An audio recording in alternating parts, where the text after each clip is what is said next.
Alright, last week on Odyssey of the DragonLords, we find ourselves kind of staying in town and rather going into the tavern, getting some information, and hopefully waiting for the dwarves. Realizing quickly enough the dwarves weren't going to come in until nighttime. You guys realized you had to spend some time. You found some rumors. You suggested spying on one of the individuals that was kind of keeping watch of the situation of at the King's Palace as a rather fishy individual that is working with the Thunder Lord or the Storm God or whatever titles he sees fit.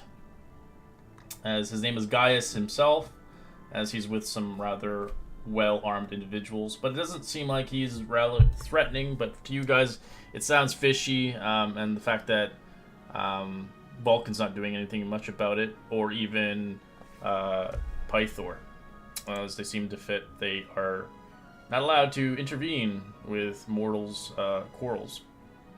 As you guys decided to go venture and take a path upon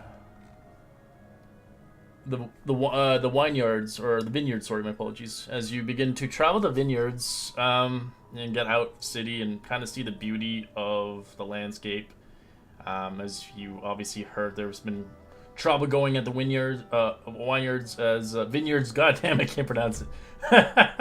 But you went there and seeing fit to ascertain what's the situation, what's going on, as you've heard about thefts of the vineyards getting stolen of goods and wine and such.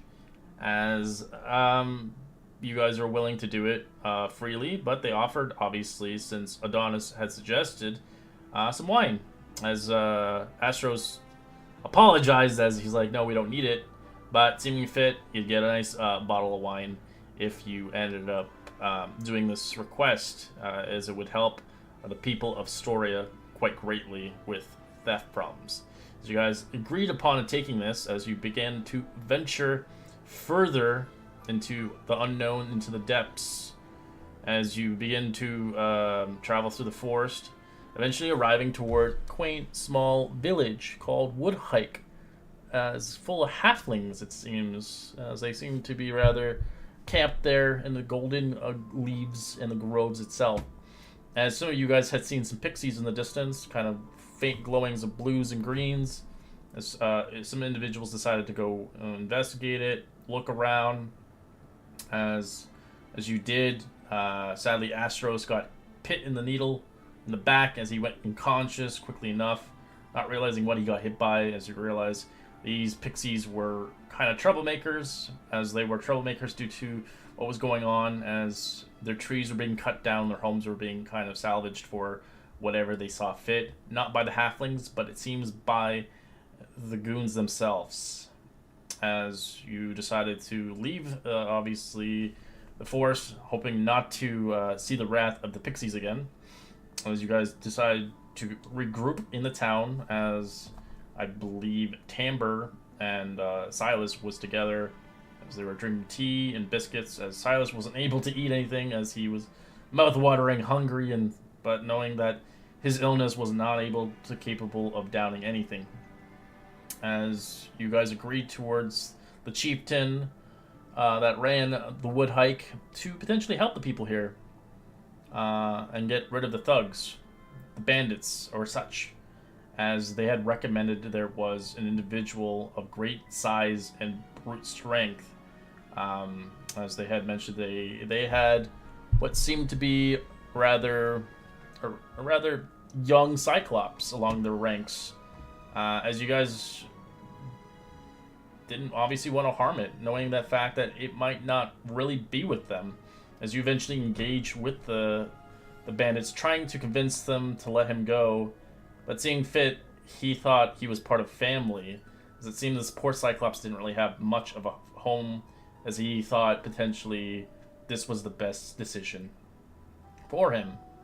As you guys decided to engage with them and try to free this rather large individual, as he was quite strong and brutish, chucking rocks, slamming his club that was made of a tree, and taking down names of individual Mugrain and Silas, and obviously Astros, as it was looking dire in the situation, but you guys eventually pulled it through and defeated the bandits, taking them out. Some of you tried to take them out non-lethally, and some of them you had no choice to kill them, as you are now at the point of talking with this rather big oaf and seeing fit what to do with him as we continue our story of Odyssey of the Dragonlord. As a recapper, next week will be Moo Green. Noted.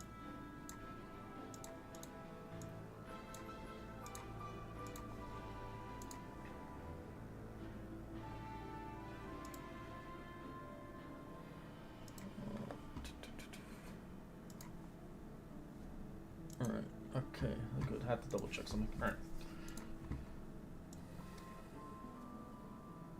Thanks for the recap, Brad.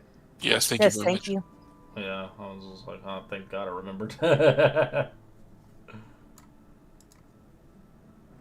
Yeah, I panicked midweek. I was like, am I on recap? No. Nah, you just I did had it, no man. idea.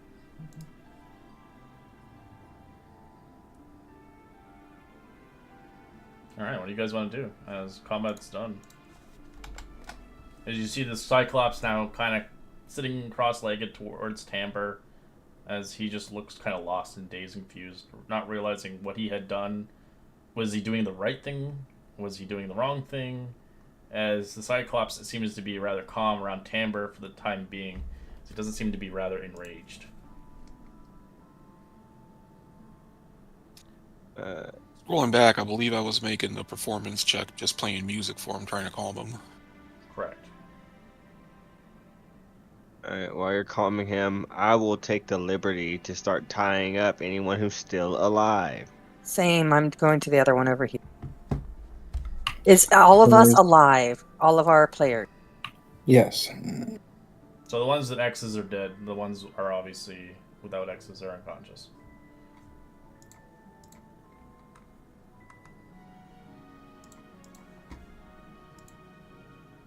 Too bad I don't have Chinese finger traps, but I'll take out some rope and put some on this guy. Yeah. Damn, I'll take out some rope and put it on this guy.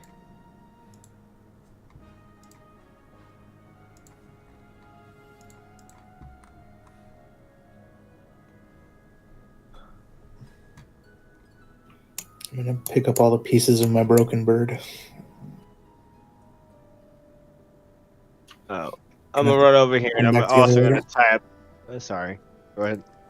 Mommy, Oh, no, just I was- 5 more minutes. I wanna... I tie him up.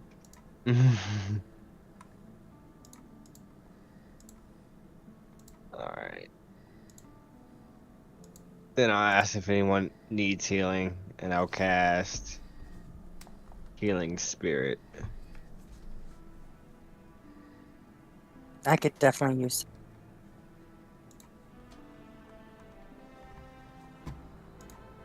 I'm good Sure, currently. description.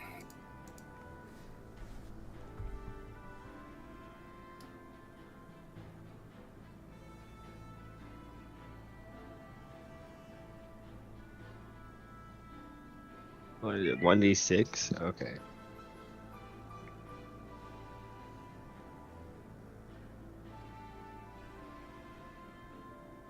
Alright, I get 5 heals. The first goes to Moonrain. Oh, this spell isn't that good. You're right. But hey, it's more than I had. Is it plus anything, your spellcasting ability, or?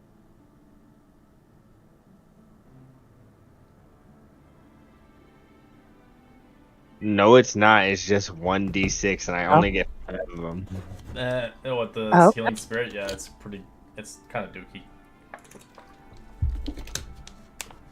So the first 3 are to you, and the last 2 are to me. Oh, it's how many times you can heal, not. Yeah, Okay, I it's see that now. different, yeah. It's okay for, So- like, half casters, but it's not very good for a full healer. Yeah, it's really not. I'm now learning that. But you're a druid, I guess. Oh. But you can learn almost as many spells as clerics can. Just for there's only certain spells you can't. But How many wild shapes do I only have one left? No, I have 0 left. Never mind. So, Mugrain, you get 8. And I'll get 9. So I got the 8 plus the 1, so 9 total, No, or it's 8. it's 8, not 1. So we're Yeah, we're officially on 3, episode 9, guys, of this game. Episode 9. Yeah, you got the first 3, a 1, and a 4, so that makes 8. We're already 9 sessions in. Yeah. Feels like less. Wow. Yeah, it doesn't feel like that. Oh, I'm keeping track of sessions, if you notice. Yeah, because I looked on YouTube. I had recorded 7 games and then 2 live streams. Which is this is the 9th level. This is the 9th one. Oh, see, I have it as session 7 because one was a session 0. Oh, okay. Yeah, I don't know. Maybe I'm wrong because I have 7 on mine. But I didn't record session 0, so maybe I'm wrong. I didn't record session 0 either, but I only have 7. Okay, well then maybe I'm wrong. Maybe I am Huh. thinking maybe this is session 8 now or 7. This is section 8. So this is the official 2 months. Okay. Because didn't one of your recordings break at a certain point? You had to restart it, maybe. Yeah. Red's did. Yeah, I think so. That's probably what happened. Yeah. I did have one removed due to copyright.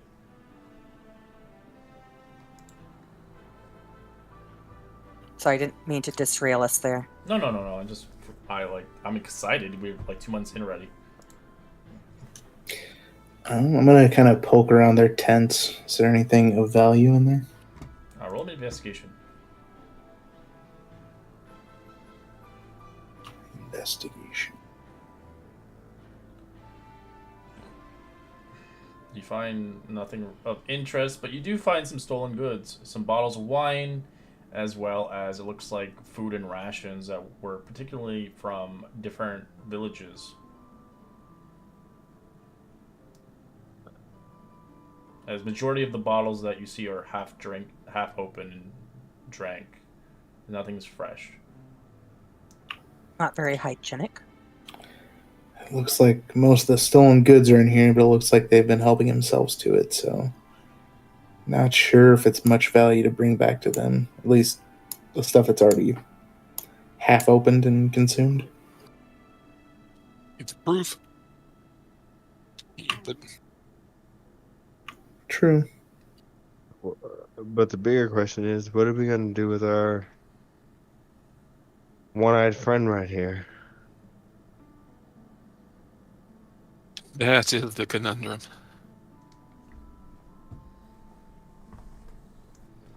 I don't know if we can just leave him out here in the forest. He might cause trouble.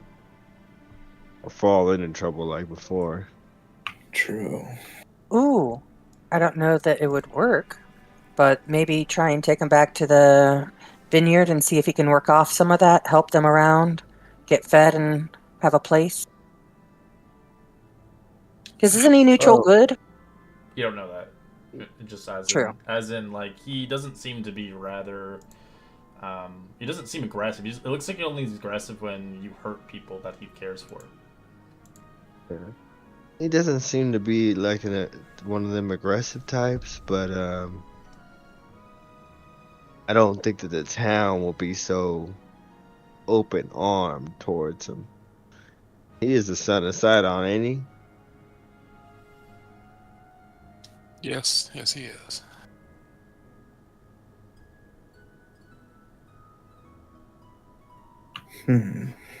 But I'm a child of Lotharia, and people can change. It doesn't matter. How you want I've to seen the nurture or nature debate, isn't that? Yeah, but I've seen the way the people look at you in town. It's not easy on the eyes. Hopefully my talent makes up for it. This guy lacks talent like I do. I'm just worried about the big guy. But I mean, if we're just worrying about getting him shelter and food and to not be in harm's way, could serve Not that harming purpose. others either. He'd be kind of out of the public eye too, for the most part. Take him where? I think a peaceful life like that could serve him well. Halflings are creative and resourceful, and often magic users or nature magic users. Maybe they can rein him in and put him on the right path. Maybe some good, honest work will do him well. We can check. I think we should send a scout ahead and tell them of our intention before we ever bring him into view, and see if they're amenable. If not, we don't know what to do with him. Yeah, whoever goes into town, I guess some of us should stay here, and the rest of us should take them into town to get, I don't know, arrested.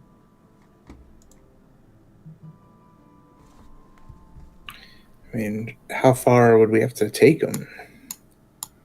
Like, well, How long did it take us to get here? An hour. Like 3 or oh. This is a safe spot. He's comfortable. We've got a camp here. Oh, We can, like- I'd say an hour and a half to get here, but it was an hour to get to the village. So like it'll be like 30 minutes to back, and then an hour back to the town. Okay, but it's only 30 minutes to get to our little village that we would be heading toward? Pretty much. Then yeah, I'll go ahead and go. I'll nominate myself to go back to town with the captives. Someone that speaks good and doesn't look like me should definitely lead the You group, grab 3 ropes and drag them behind. pretty much. I am not the best speaker. Sounds like our last campaign too. People don't tend to take kids seriously in town. I can go. I mean, That I'd works. go, but I think I'm better suited here with the Cyclops friend. Yes. Is he just like playing with your horns, lifting you up and down? Never break beat. Keep it going the whole time. Is he just like plops you What? on his shoulder? Master Blaster. While they're taking them out, I'll start a fire to start cooking, try to make a recipe from my cookbook. Okay. So Calix and I head back with the 3 dudes. Let you guys stay with the Cyclops So you're heading back to the wood hike? at a little village. Okay. Alright, so you've got 30 minutes dragging these bodies back to the wood hike village. As you make it there, you can see a bunch of gnomes coming out of their shelters. They're like, "What the hell is that? Oh, they did it! They did it!" As the kids run towards you. As they start kicking the bodies. Hey! Eh, They've already been hurt enough. No more. eh. No.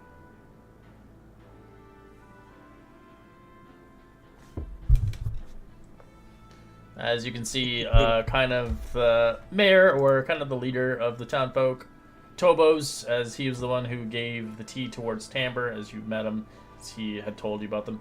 Well, it looks like you caught some bandits. Push We did a Calix little up. bit more than that. Oh yeah? You take the big fella down too? Well, the big fellow wasn't really a bandit. He was just the bandits were taking advantage of the big fellow. That's a shame. Well, that's good. At least we know that they're not hostile with us. I wouldn't want my whole village to be crushed by Cyclops.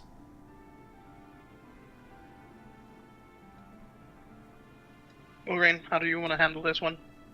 Do we just want to ask if they can take Yes. the Cyclops in? So my companions and I were wondering, since the big guy, as you call it, was just yet another victim of the bandits, if you could possibly find them within you to give him some shelter, maybe teach him how to do some good. Adapting him. Interesting. Well, we could use some help around here, and if you are honest, you tell me, if he's a really hard worker and a gentle giant, he's welcome here. I hopefully have your word.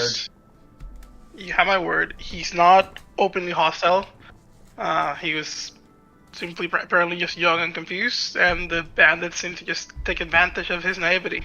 All right. Does anybody play an instrument? He likes music. We all play instruments. Then Beautiful. he will love you. Does anybody speak giant? No. Okay. He does good with sign language. Okay. Okay. Well, can you send one of the kids or a messenger to the village to have someone come and get these bandits to throw in jail or something while we go and get our friends We and don't bring have the jails here. This is a village. no stocks? No. So Oh, no. what do we do with them? I thought you were gonna bring it to Astoria. That's what I'm saying. Can't you tell them to come here? Who? Or just hold them temporarily while we go get our friends, and we'll come back and we'll take them through. Oh yeah, no worries. No extra broken bones or black eyes. I know they've been through a lot already. So you're going back now or no? Or you're waiting? If they're good with the bandits, I would go back They're and get our fine friends. with it for sure. You can tell kids are just like eager to punch it, but you can tell a lot of the elderly people are trying to push them back. Good, good. Sorry, Calyx. Nope, you're good. Okay, So, we're yeah, head back. going back to get the big guy and the rest of our crew. Oh, yeah. In the meantime, like straight out of Goonies, Chunk talking to Sloth, Tamber's gonna be like, Tamber, and point to himself, and then extend his hands towards the Cyclops, and hope that he catches on, like, what do we call it? And then if he says nothing, I'll point back at myself and say Tamber, and look at him.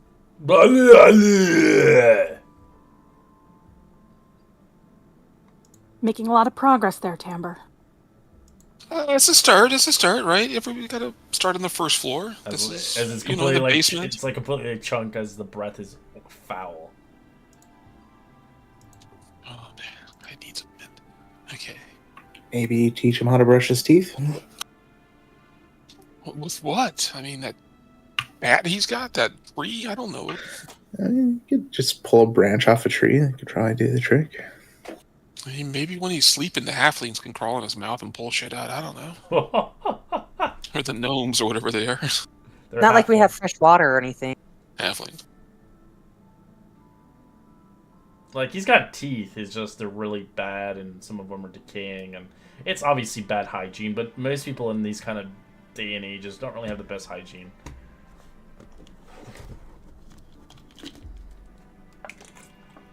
Especially Cyclops that literally can't speak common.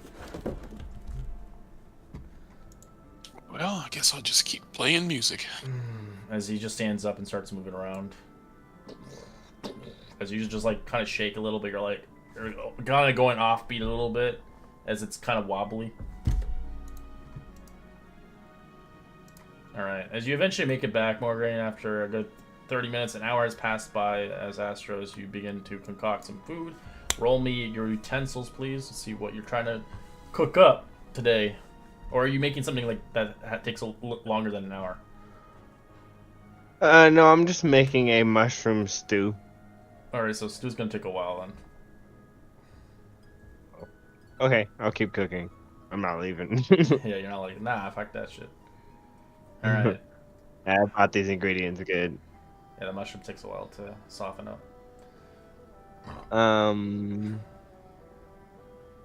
Let me see, because it wouldn't let me just allow utensils. It would only allow me to allow the proficiency Just grab for it. So just what put do I Just roll? put utensils in your inventory, and then just don't put the proficiency until you get proficiency. You know what I mean? Yeah. It'd be like a flat d20 either way.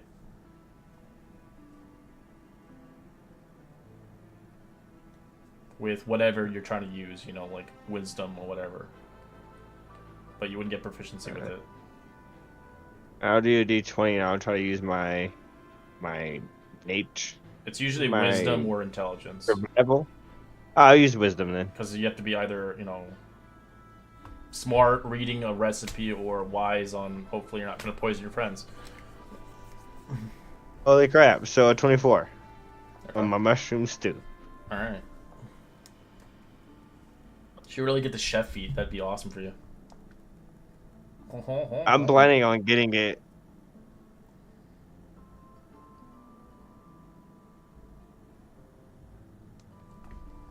All right. As you begin to concoct something, as eventually Green and Silas, you have returned back. So you see the Cyclops just moving around, kind of moving as he's just kind of clueless. As you can smell an aroma coming from Astros as he's cooking something.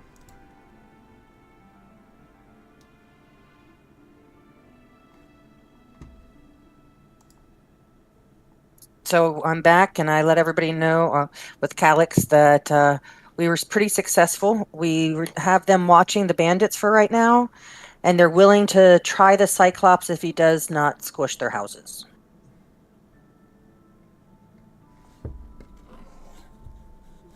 Great. It's You guys tall order, wanna- but I think he can do it. I can't guarantee this guy's temperament. He really likes the music. That's about all I got going for me. Oh, everybody there likes music too. They all play something, it seems. I asked. I told them sign language, gestures. Okay, that sounds good. That sounds good. This could work. Yeah, I think so. You guys... Damn, that's great, y'all. Y'all want to sit around here and eat some stew? Got something cooking. So what time of day is it? It's a little past midday now. It's about 2 o'clock. Then I'm good with that. We still have some time before the end of the night, and we're just trying to kill time before the evening anyway. But we should get going sooner than later. We can't take the guys' assistance for granted. They're watching them while we do this. We need to take them back to town. The bad guys that lived. I'll throw an extra log underneath the stew. You can't rush perfection though. So big guy begins to get there.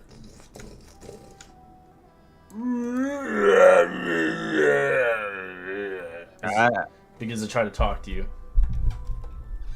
As he I just put one- looks at it. I put enough in there for you as well. Don't you worry, big guy. I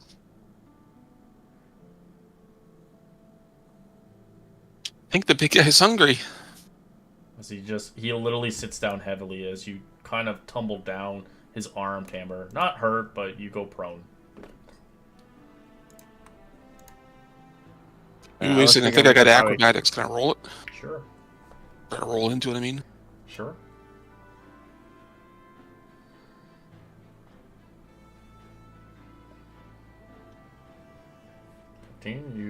How do you want to roll it out of that? With grace? He had a pan flute in his hand. He basically wants to make sure, so it's like a drunk fallen but holding on to their beer, you know. Pan flute's okay! As you can see, the Cyclops trying to touch the pot, but it's hot. See, can I make a sleight of hand check to try to like slap his hand with the ladle? You could try. Don't.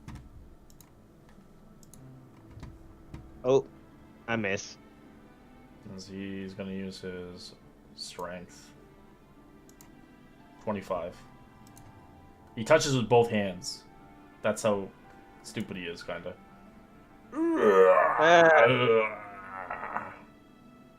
So it starts blowing on it aggressively as you can see saliva just spitting out of his mouth.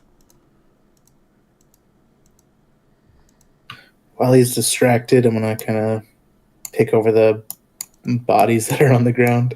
Okay. I think this was the bandit chief person. Mm-hmm. Did she have anything on her? She just has her equipment, but you can roll investigation if you want. One of my worst skills. Yeah, you gotta learn. Nope. You don't find anything of worth value, but you do see they have 2 daggers and 1 rapier, and they have leather armor. Okay. Nothing I need. As well as a flask of whiskey, but it's half drank. I'll pass.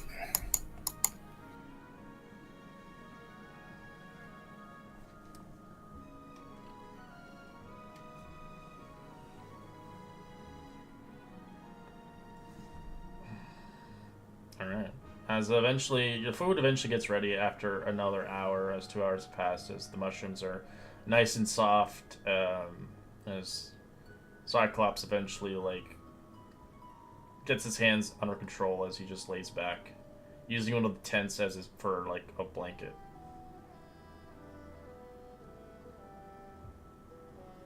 I'm taking down the Alright. one over here. The tent, that is. Sorry. Okay. I already have one tent. More tents, good tents. I'll give everybody a bowl. Can we count this as a short rest? Sure. Maybe I'll play my song or rest.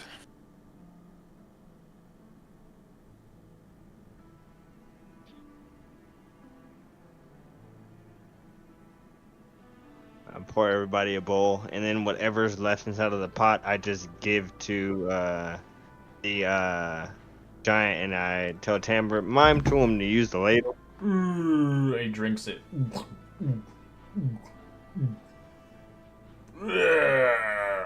As he burps heavily as it kind of shakes the ground.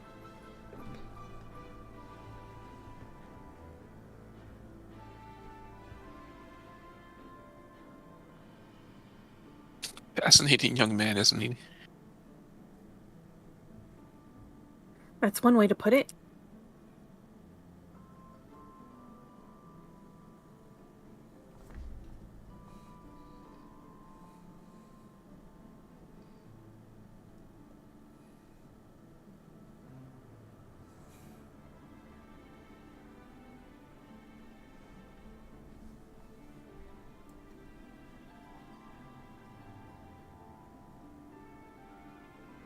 I don't remember last session getting disability, but yet I have it marked on my character sheet. Did something from last session give me disability?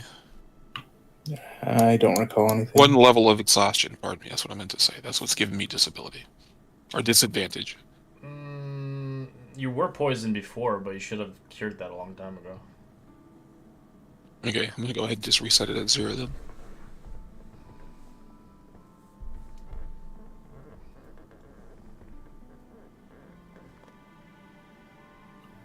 Alrighty.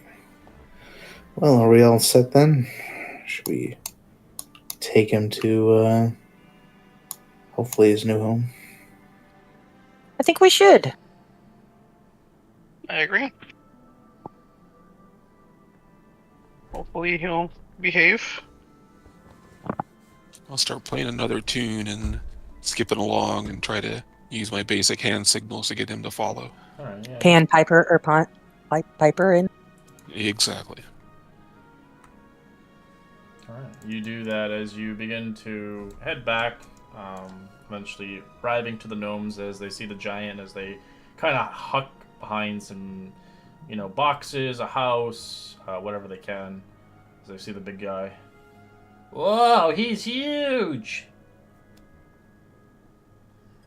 He really is. He's got an enormous appetite, too. I hope you guys are prepared for this. We do too. He loves music, and I know that you guys do too. I think you guys will really be able to tame him. He's got a gentle spirit. He really does. He's very sensitive to environmental input. So if you guys are happy and festive around him, eventually the common tongue. It'll take a while, but we're very resourceful and very we don't give up on easy. If he could be a really good farmer one day, and he can spook off the creatures that come by. hell yeah, he could. And he could pick up, a cart's worth of grapes and bring them back to camp and stuff like that. He's got so many uses. I'll have to make a place for him. Guys, we're gonna have to build a big size for this one. Oh, this is so good. I'm gonna write a song about this and the gentle and the little people. I gotta come up with something better, but I feel that this is song worthy.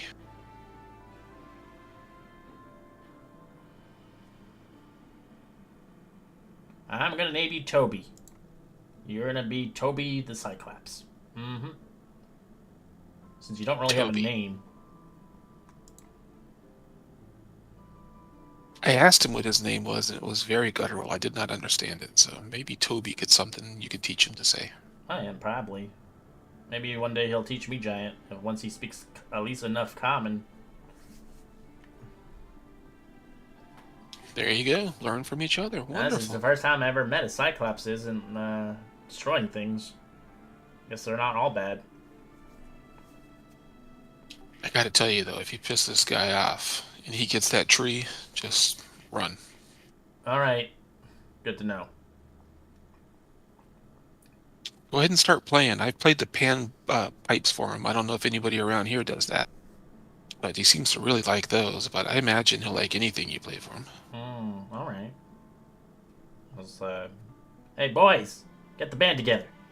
As I bring out every instrument known to man. Tambourine, a whistle, a flute, a drum, everything.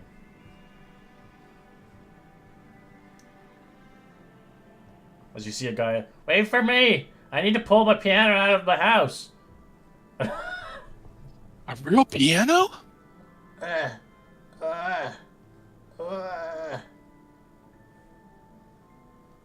Fuck it, I'm just gonna play inside. Should be loud enough that he can hear out there. As you do eventually hear the music being played, as it's kind of almost like listening to an opera, except for the music's more, cutesy and very fun and full, as the Giant just smiles as he begins to do a happy dance back and forth, shaking the ground as he does it. As it kind of makes you guys shake a bit, almost every time you try to move, you almost like fall.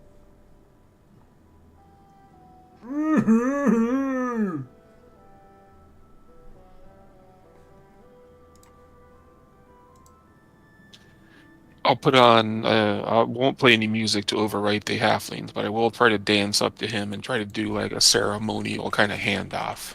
Get him entertained looking at me, dance towards the halflings, and then just kind of pass him off and slick back into the distance as he's enjoying the halfling music. And I just kind of push the rest of the group away. It's like, this is the time we leave. He's enthralled by them. Come on, come on, come on. As I grab the prisoners. Time to drag him away.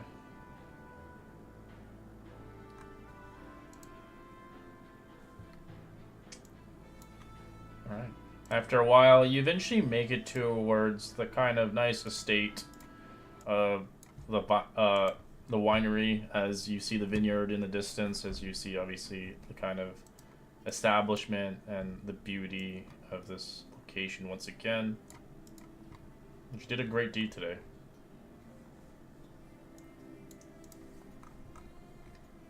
Welcome back! I'm surprised you came back so soon.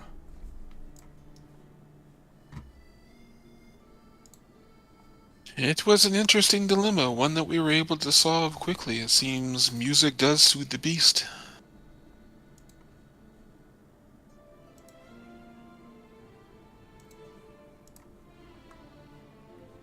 Well, Yes, we... I owe you a reward, even though you didn't ask for one. As he gives you a fine vintage of his wine. It's worth 20 gold pieces, but you can obviously open it for a special occasion. The finest brew around. All the people here thank you. Wow, we shall save this for a special occasion. Thank you for your generosity. It's been a pleasure to be able to serve you and the local people. Astoria will never forget this. And the people around the countryside will not forget this. You are truly the heroes that were foretold in history. You don't care if I use your name and likeness in future songs and illusions, do you? I do mind. Oh, okay. Well, glad I asked. They better be wonderful. They're coming for me. Why wouldn't they be? And I'll make an illusion of him using minor illusion right in front of him. A little bit of that, a little bit of this, as he begins to show you a little bit more what he wants to kind of change it a little bit more younger than him. Younger, fuller hair, Yeah. more fit, Yep. And no gray, more muscles. I get you. Yeah. all the filters. All 101 filters on. Ah, yes, of course, of course.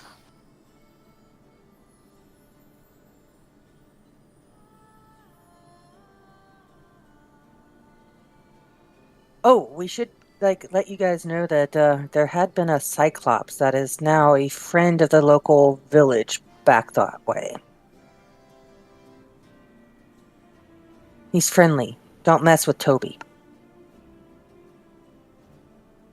Yes, yes, the Halflings have taken him in. Isn't that wonderful?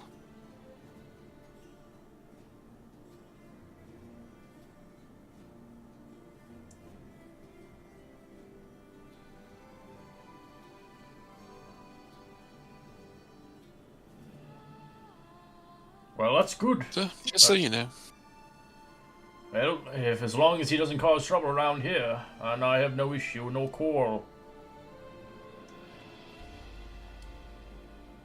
He's a good lad. If he comes at you, fight him with music, not with weapons.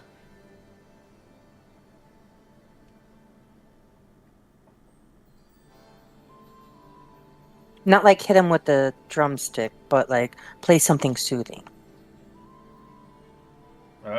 Well, we don't have music I need around just here. looking.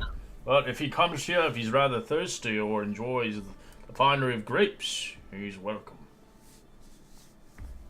Oh, I believe giving this guy alcohol would be a very bad choice on your part. Unless it's an overwhelming amount to knock him out and render him useless.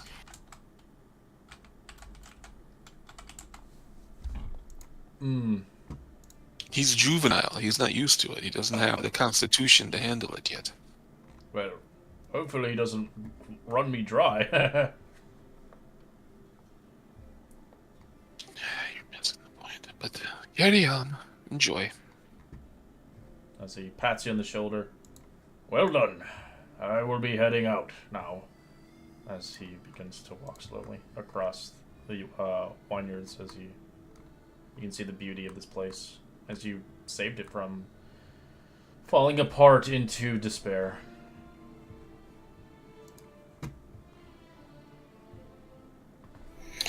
Well, shall we head back to town? I think we should, as I still have 3 prisoners, I think, behind me. Yeah, they're woken up now. Hey, guys, you're out of here. I keep pulling them. It burns. Rope burned? Yeah, and you're dragging them across the ground. I'm not at this point. If they're awake, I would let them stand up, and then I'll Okay. just pull them. Okay, that you were pulling them still. No. Much easier if they walk themselves, but I do not let them let up. I keep yanking a bit. I'm a bit of a taskmaster. Yeah, you can tell they're arguing and complaining on the way like little children, as well as they're like kind of contemplating how to break out, but they realize you look back as they see a minotaur as they're like, yeah, fuck that. As they've heard stories of minotaurs, as some of them are very scary to have to deal with. Some of them see fit to not leave slaves alive. Luckily, I'm a good one, but don't push me to the edge. Alright. And so you eventually arrive back in the quaint city of Astoria.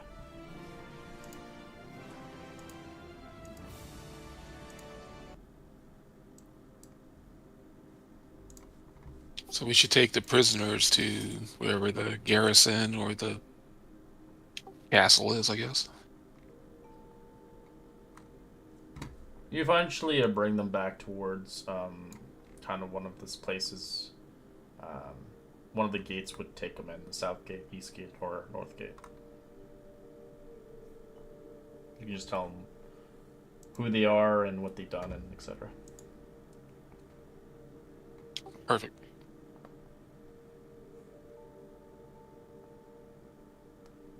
One of the pretty people does the report while I hold them menacingly. Alright, as they...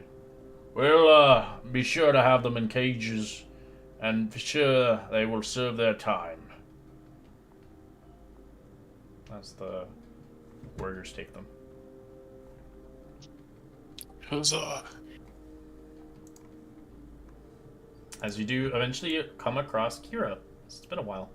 She smiles. I thought I lost you guys. Where did you guys go? Oh, my dad is Kira. You don't have to call me Yeah. that. Just Kira's fine. Oh, I don't want to be well known around here. I just want to be a part of the crew. I'm supposed to, well, jot down the story of your adventure, of course. I kind of missed out what was going on. But I had things to tend to with Pythor. And, well, Gygus and their horrible crew. But, you know, it is what it is. What did you guys go adventure to? I'll give her a perfect recant of exactly what went down. Wow, a Cyclops. That must have been a great struggle. But you made sure that you helped it. Not a lot of people would do that these days. People are very on edge due to the war.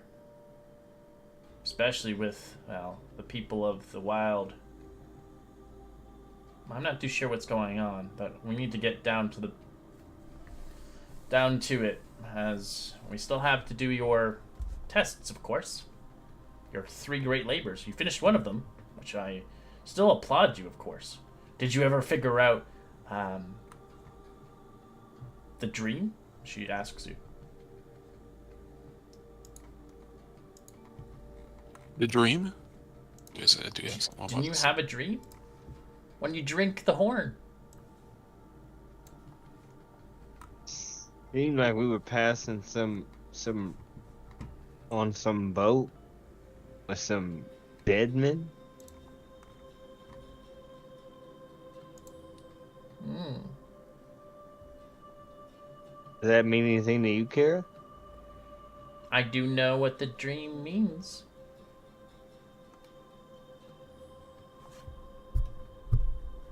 From what you can tell, it is known as, well, to people of Thylia, of Ultros, the ghost ship, of course. It was a famous constructed ship by the DragonLords of the 5 centuries ago.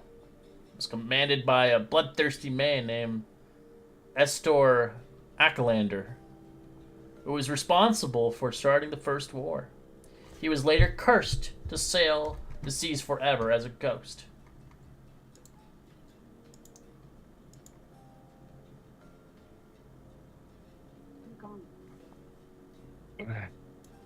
It seems we have to You've get heard on that that name boat. multiple times.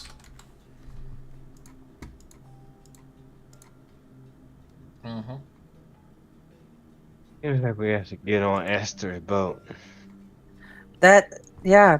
Esther killed Demetrius' sister, I believe. And that's what the ship's called.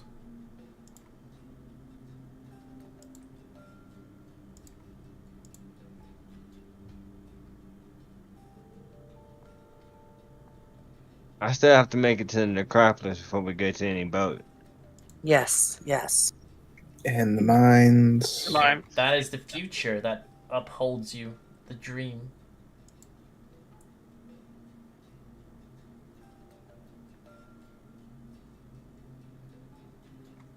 So is that our second labor? There is much more than the 3 labors you have to deal with. This will foretell the future where you must go. Did you see anything else in this dream? It is very crucial. Nothing I really remember. You guys? I'm looking through my notes. That's the biggest one I I had. gave you a handout about the thing. I can give it to you again.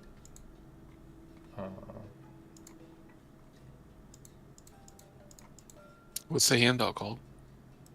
Give me a second. It's a letter.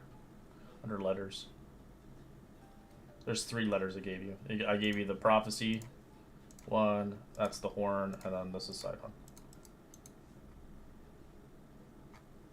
I forgot I had to get these letters out. I forgot I had them. That's a given. Okay, you gave me this. Okay, I've got the letter from Saito.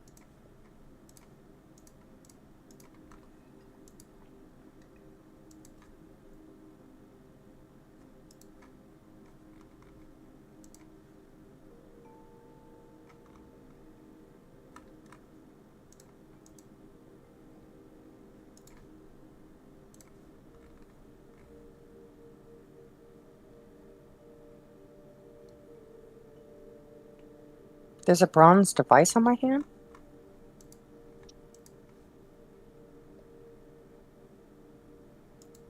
It's so cool. Sorry? You look down at a strange bronze device in your hand. It was seems in to your reflect. dream. That was the dream. Yep, I know. It's just kind of cool visual. I like it. Oh. Paints a picture, that's all. Oh, okay, sorry. Yes, the strange device is a bronze construct in the dreams. It is a legendary magical compass. Named something I can't pronounce, but enjoy.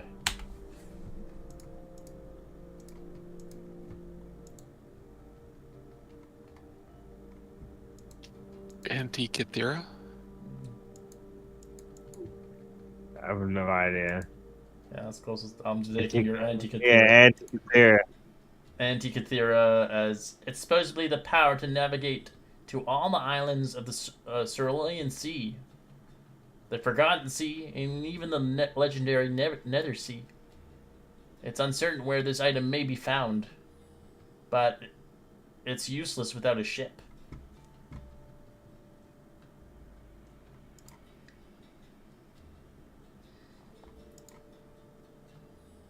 We find the device and then get a ship and we can use it.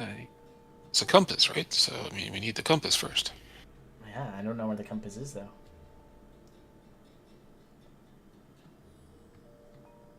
Well, hopefully we find it upon our journeys.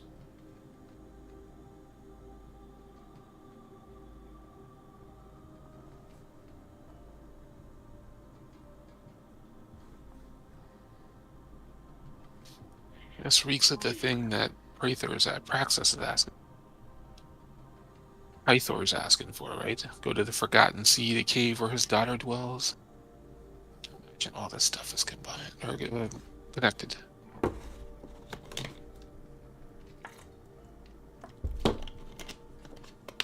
Weren't we killing time to then go to the bar? Yeah. Both games. Just is there anyone else who needs to like see the dwarves? Because the guy who like we were seeing the dwarves for isn't here right now. I don't think. He's not. I think that's the only one. Everybody else needs a Necropolis, so I'm willing to switch it. But in the same token, we just killed enough time that we should at least hear the information. I feel that. And then Okay. maybe a long rest, and then... Go to the necropolis instead. Exactly. Let's go to the Necropolis during the daylight instead of at night. That's why I'm saying we do a long rest and Yeah, then I head like there. that. So you want to go to the Necropolis instead of the Mithril Mines? Unfortunately, yes, because our notes are that it's Adonis that needed the Mithril Mines. But Astros needs a Necropolis, and so does Evie in the other part. But I don't know if he's gonna be coming back, so I don't know if we should just do the Mithril Mines. But I was just bringing it up. Well, you'll need to do But it we're already- eventually, anyways. Yeah, we're already here. I will let But you they know were all that on the way. I will let you know it's in the same area. It's just a couple, like a day wait from each other. Okay. It just depends where you want to go first. Really, honestly, do you want to go to there or there? You guys get to decide, and then you guys can take the information from the place, the tavern, and you can literally go to the other location either way. Okay. Well, let's just go talk to the dwarves, have a rest, and then we can decide. Sounds good to me. To the Dragon Tooth's Inn. Auga.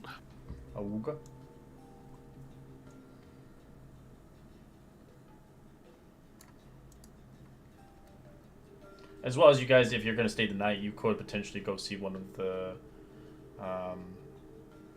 the Shows. The shows, yeah. Yeah, we could.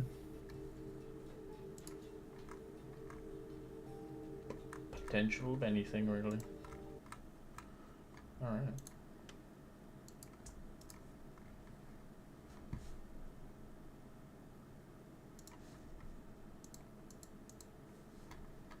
So you guys arrive back in the Dragon Tooth itself.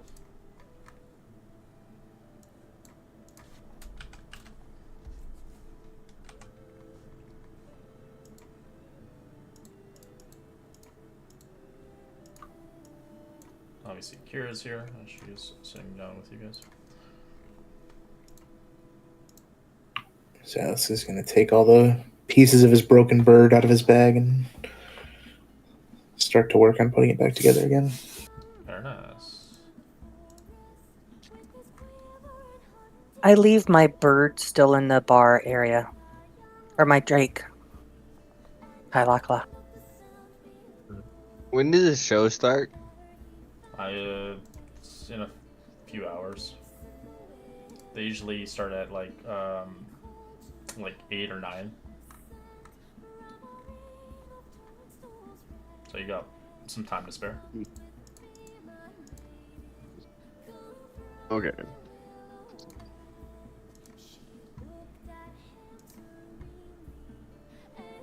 Oh, then should we go and check in with Papa? No. Can I nudge Calyx? Sorry, what? I was like, while we're in town, do we need to check in with Papa? I don't think so. I don't think we have a reason to. Okay. Kira will report back to him, I'm sure. I just kind of think it's cool that his dad's a god and whatnot. So I'm going to spend a bit of time telling the tale to Kira, especially how we rescued the Cyclops and brought him back to the Halfling village, and his name is Toby, and all that fun stuff. I'll tell her everything Wow. about it. Interesting. I must jot this down. Let this be my song, my first song to get out. I'm trying to work on something that's going to be... I feel this is unique. It's going to be an angle, my bardic inspiration that'll inspire different people. I see.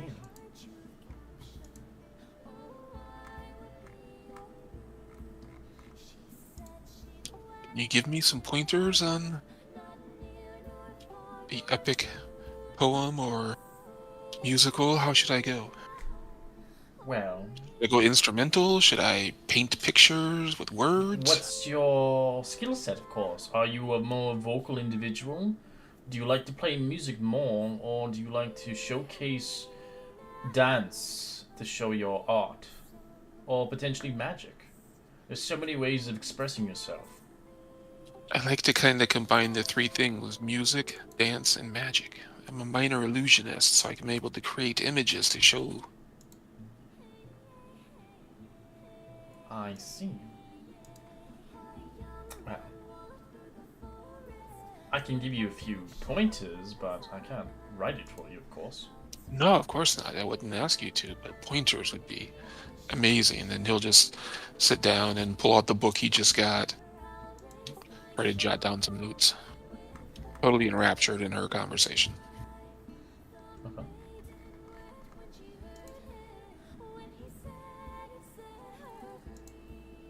I'll just start reading my book.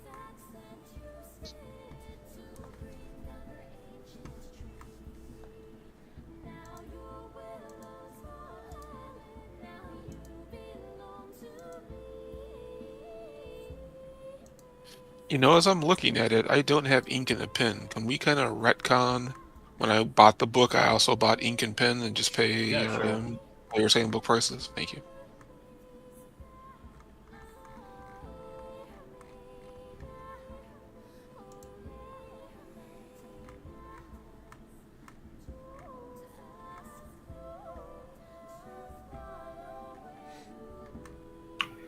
kind of looking around the bar. Do we see the dwarves yet? You do not yet see them.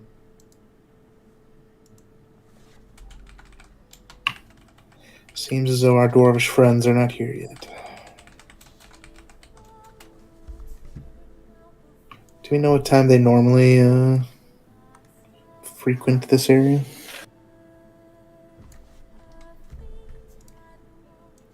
I mean, how long is a miner's shift? In the evening, typically, they were told, right? When the sun went down, they came in after working. That's what we're told. So they're probably going to take a bit longer.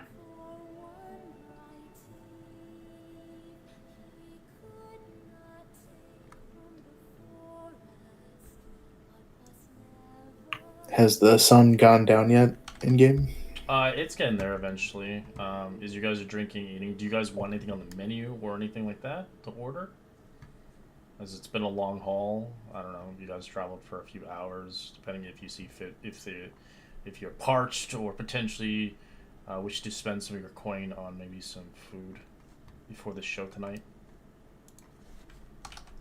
Amber's willing to put up a spread. I'll talk to the server, and I'm willing to bid about 10 gold's worth of food and libations, a couple jugs of wine, some food on the table. 10 gold, jeez. That's a lot of money, Tamver. Come on, we got a goddess in front of us. We gotta impress her. She's not used to this low-end shit like we are. I'm pretty sure Kira's fine. I mean, she's a god. She's probably had everything from here to the south 3 times over, right? Calic should have asked for a small 1,000 gold loan from his father. What? No, please, make it so. Please, keep it coming.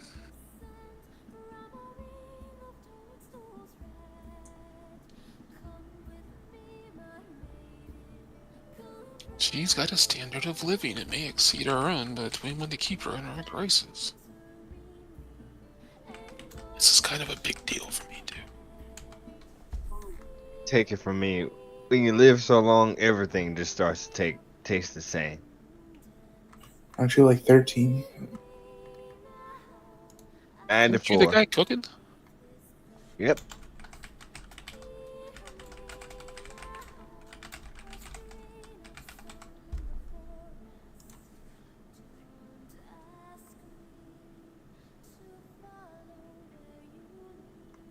But I will take you up on the nice drinks. Please enjoy. That's what we completed. One of the tasks. That's a monumental thing. So, what exactly are the remaining tasks that we have, especially at the necropolis? What is it? Astrios and Evie, you both have something to do there? Yep. Yep. Can't You betcha. Can you elaborate? Mm-hmm. Well, I have to go to the tomb of Xander and obtain his armor and crown and give it back to Versi.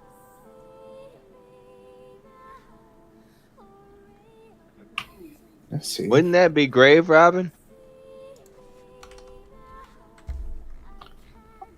Yes. That's nasty business. I can attest. Sure, you ready to? I mean, I will help, but I don't know how comfortable you are. But I mean, just look at our friend over here. It's not pleasant. Sure But you who wanna knows, take maybe- that burden? Maybe the spirits have maybe they know more about the situation than we do. For all we know, that guy stole his armor and stuff from someone else, and it's just returning it to its rightful owner. Yeah, true. Who are we to question the gods? What about you, Astrios? It's what's your deed? Well, there's no getting past the god of the necropolis, and I gotta talk to him, so I guess that gives us an in, right?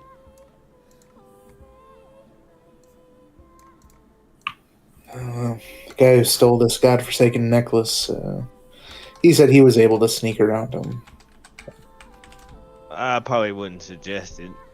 From what I know, he's some kind of powerful lich. I think we should come with our full intentions ahead, you know?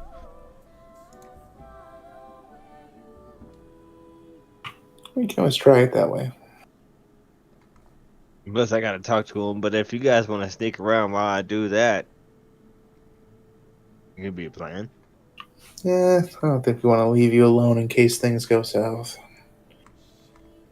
He is a guardian. Hey, look, you helped us, man. I'm willing to help you, thick and thin. Thanks, I appreciate it. Ditto. And I need to find a pendant or a locket or something of the sort, which I don't have any details on. Just anywhere, somebody, some locket, some pendant. I guess. Well, it seemed that Moogrind just stumbled into where she needed to go. Maybe you will too. Maybe. You never know. Maybe the fates truly have touched you. One can only hope. Better that than a fool's errand.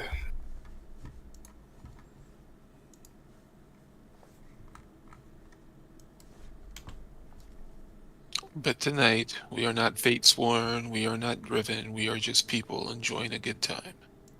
Put aside your petty reasons and enjoy the night. Hear, hear. Yeah, I can stick of that. I think to that.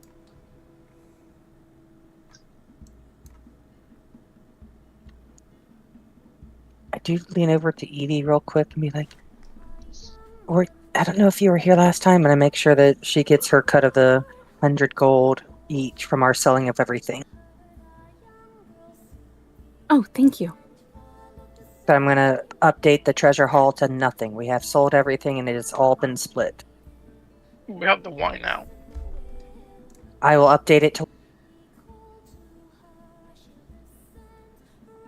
Well, let's see how the night goes. We might not have it at too long. We're not drinking a 20 gold piece bottle of wine.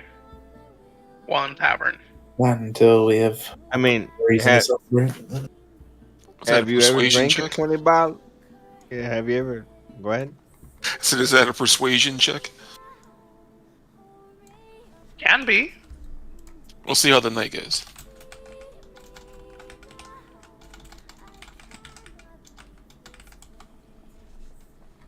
Alright, as you guys big drink and chug along, enjoying your splendors and such. I'd like everybody to roll me a perception check.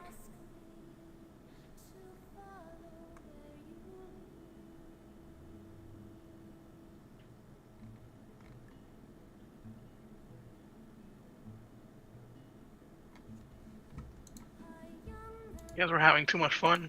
Yeah, I'm too focused on fixing this bird.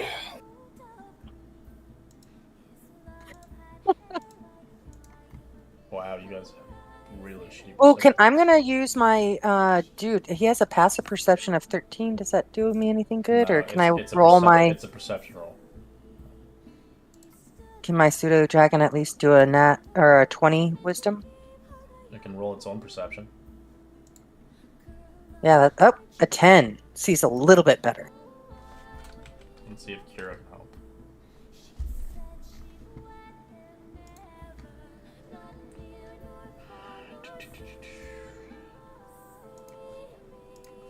$20.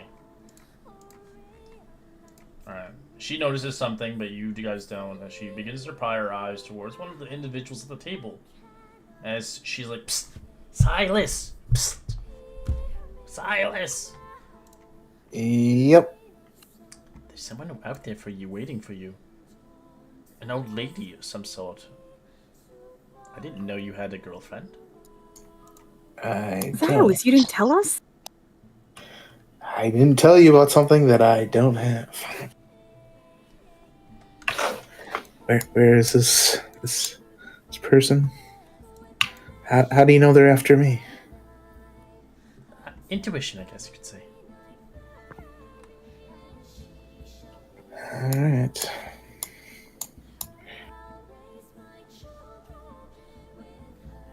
I'm told that you were. She doesn't. She doesn't talk to you. She begins to move towards the room. Do you follow? Okay.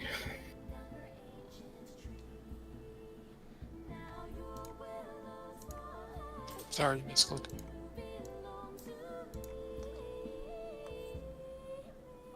You mind telling me what you want with me?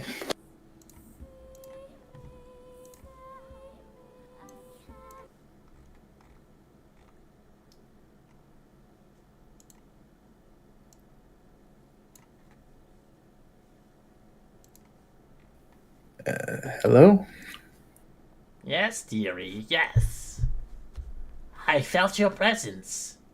I've missed you so much. It's been so long. Don't you remember me? I don't believe that I do. What's your name? Maybe I'll recall it. You don't remember me. Strange. But do you remember this? She begins to kind of show across her neck a locket.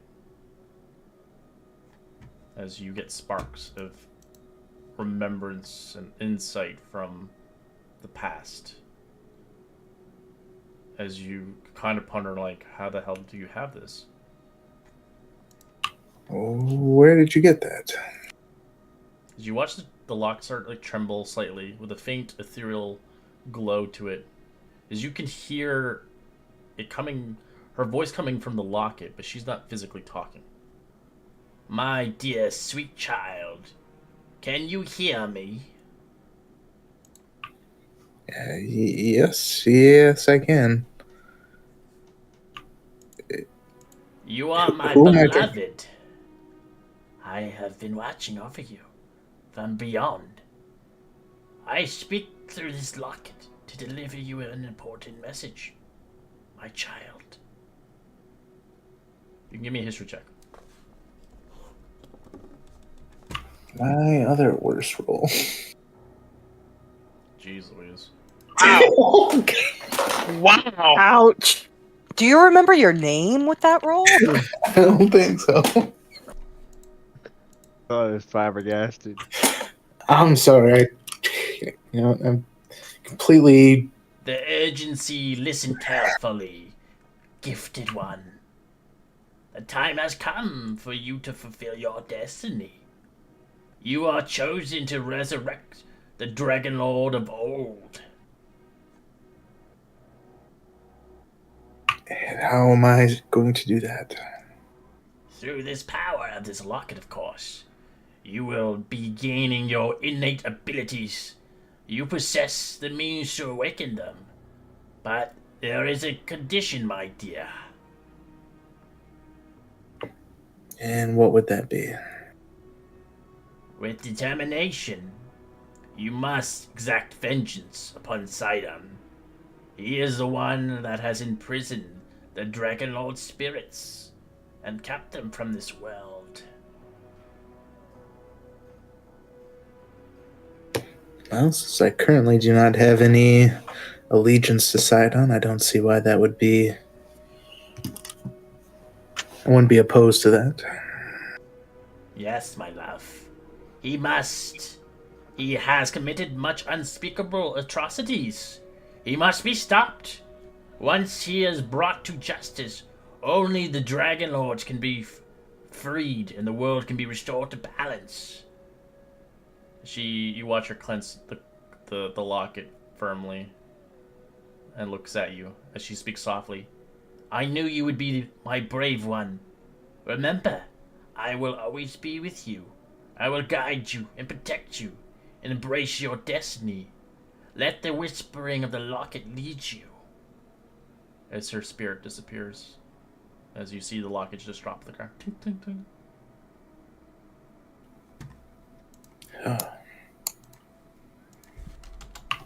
Kind of leans down and cautiously picks it up. You pick it up as you feel the locket glow. You see it warm and comfort with light as the spirit of this grandmother starts to fade away. As now you found a new purpose. He will slowly kind of put it over his neck and tuck it underneath his clothing.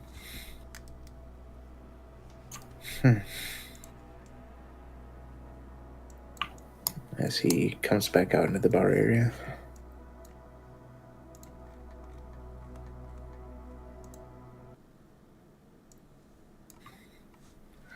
And kind of slowly, you can tell he's kind of contemplating things as he comes back into the room, clearly kind of not exhausted, but distracted. What was that about, Xylus?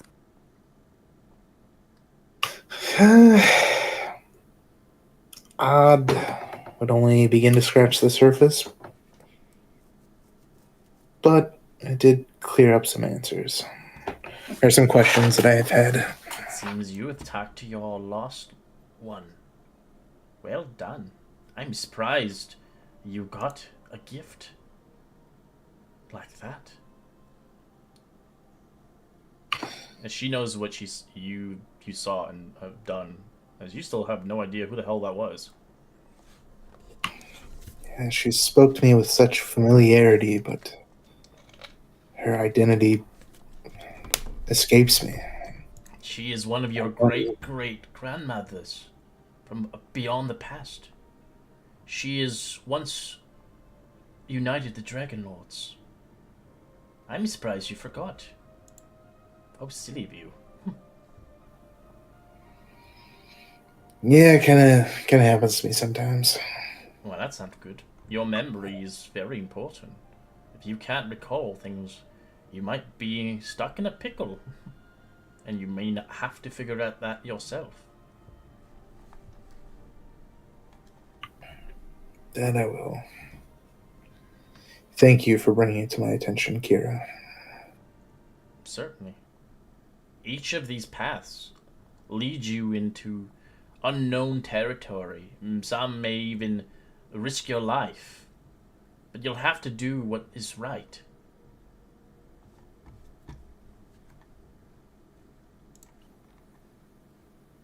It's up to us to determine what that is, I guess.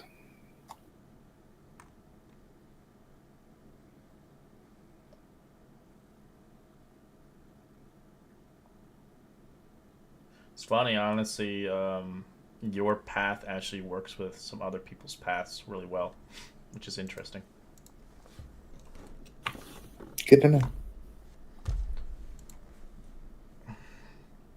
You're like a lucky charm. That's all I can say.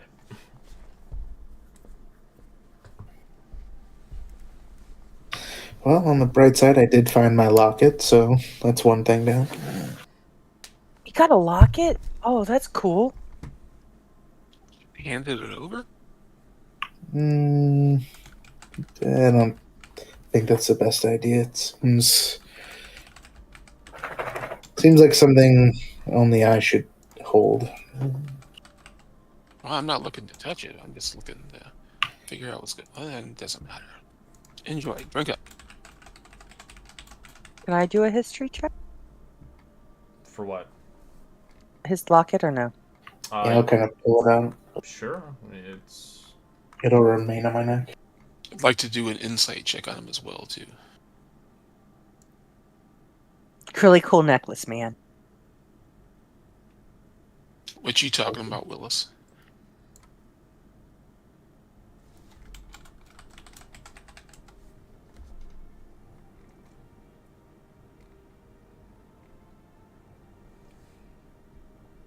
Is what Zilla's told us truthful? Yes. You mean Silas? Yes. My apologies. There was no deception.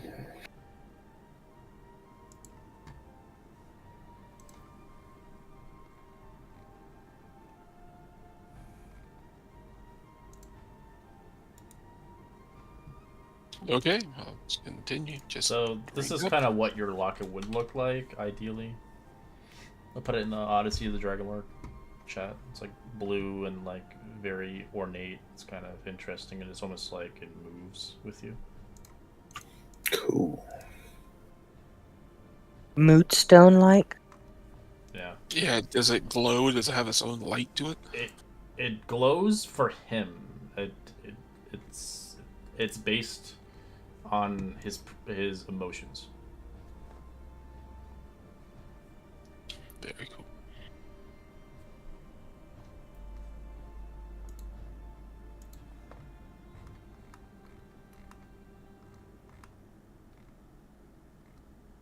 Right. As you guys eventually spend enough time in around the rumors seem to come up again with the Dragon Truth rumors. I'd like you all roll me a perception check to see if you can hear some rumors at DC 10. Maybe you've heard them before, maybe you haven't. Hard to say. If you rolled above a 10, roll me a D8 now for rumors. You might hear the same rumor twice. It is a given. Eventually, once we get all the rumors, it'll be done. Which die did you say to roll? A D8 D8.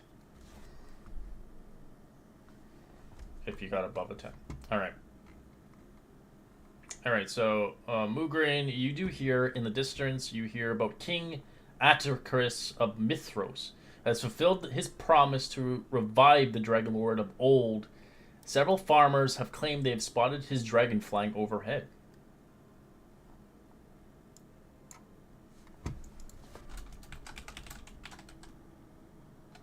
And that was King what? I will give you the thing.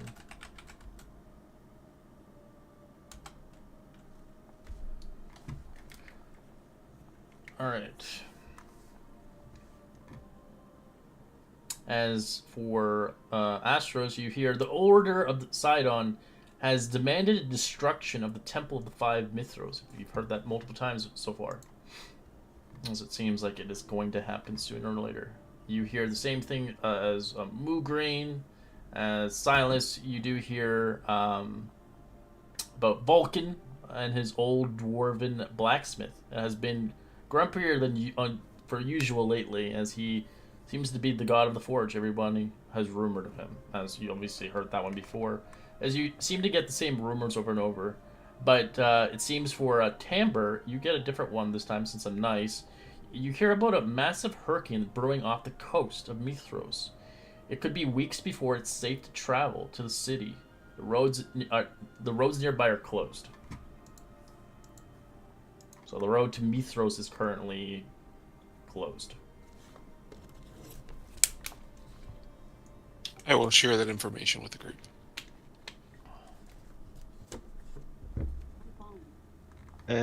Are any of you guys from Mithros? I am. Not from there. I've lived there for a while.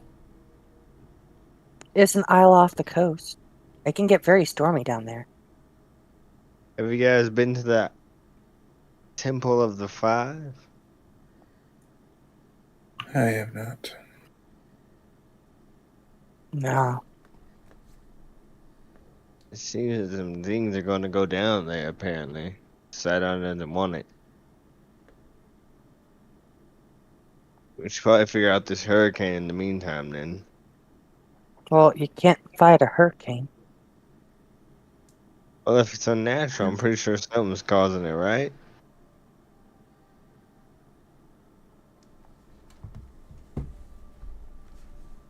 Sometimes it's just bad luck.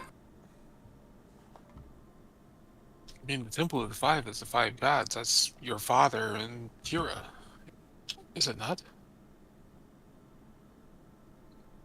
Not my father, Kylex's father, but Pythos, yes, I get you. Sorry. It's supposed to be a paladin order. I mean, that venerated all 5 of the gods. It was kind of a pantheon. A lot of people in Mythos kind of worship them all rather than pick a side. Seems those days are long gone now. Mithros has gone down in ruins. Sidon has kind of claimed that territory for himself and his sons. Mithros is not what it once was.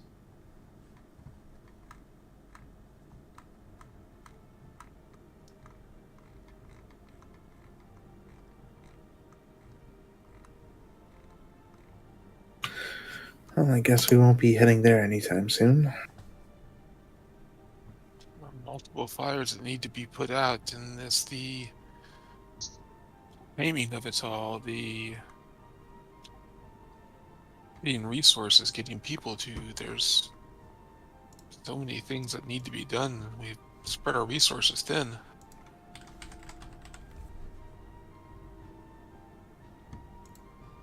Let's feel we can with the hurricane coming in, with the need to go to the, stop the sacrifice from happening, needing to go to. I mean, it can all be done, but we just need to figure out the timing of it. It needs some planning.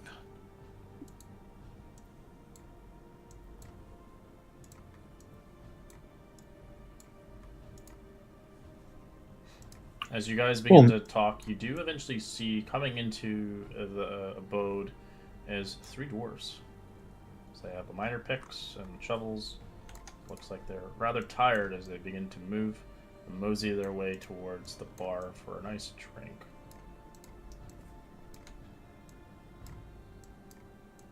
I'm using my pseudo dragon up in the rafters, just kind of hovering above them. He's been there like the whole time. If you notice that he isn't even moving, he's in the middle of the bar there, checking it all out and listening to them now.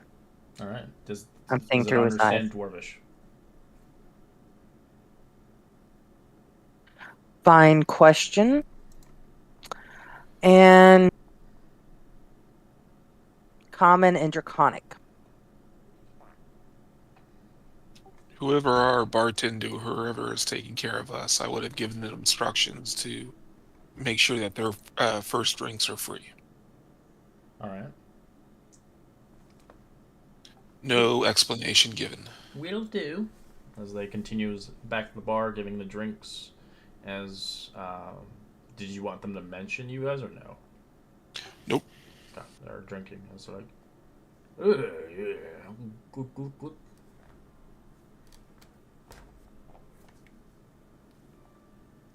Seems like your friends are here. I'll be leaving out to the theater. I hope you see you there for the play. I think the play today, I believe, from what I recall, as she begins to think to her head, as the play is The Fall of Istor today.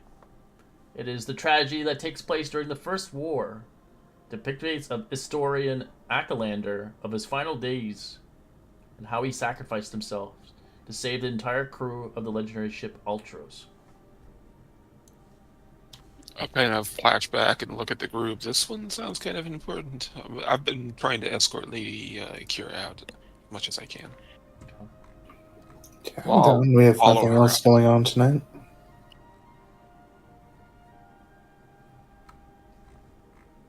Plus, it'd be good to take in some culture.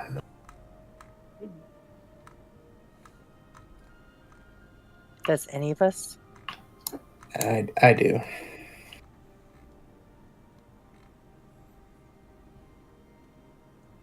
Then I'll watch you back while you go try and sit near them and listen. First, what information are we trying to glean from the dwarves? Where the mine is, I think. Okay. Easy enough.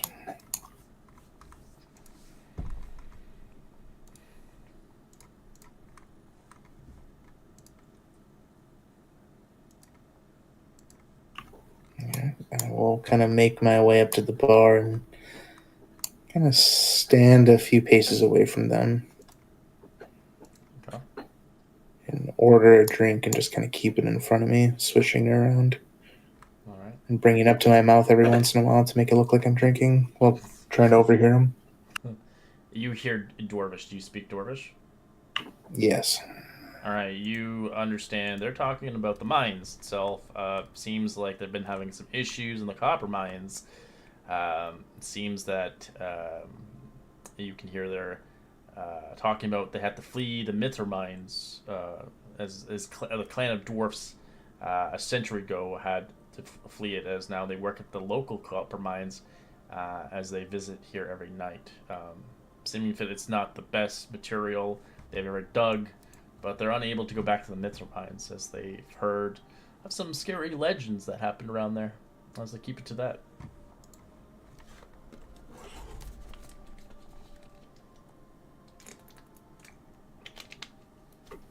Okay. Can I, after overhearing him talk a bit, I'll kind of make my way over there. As I look at Hello there. you.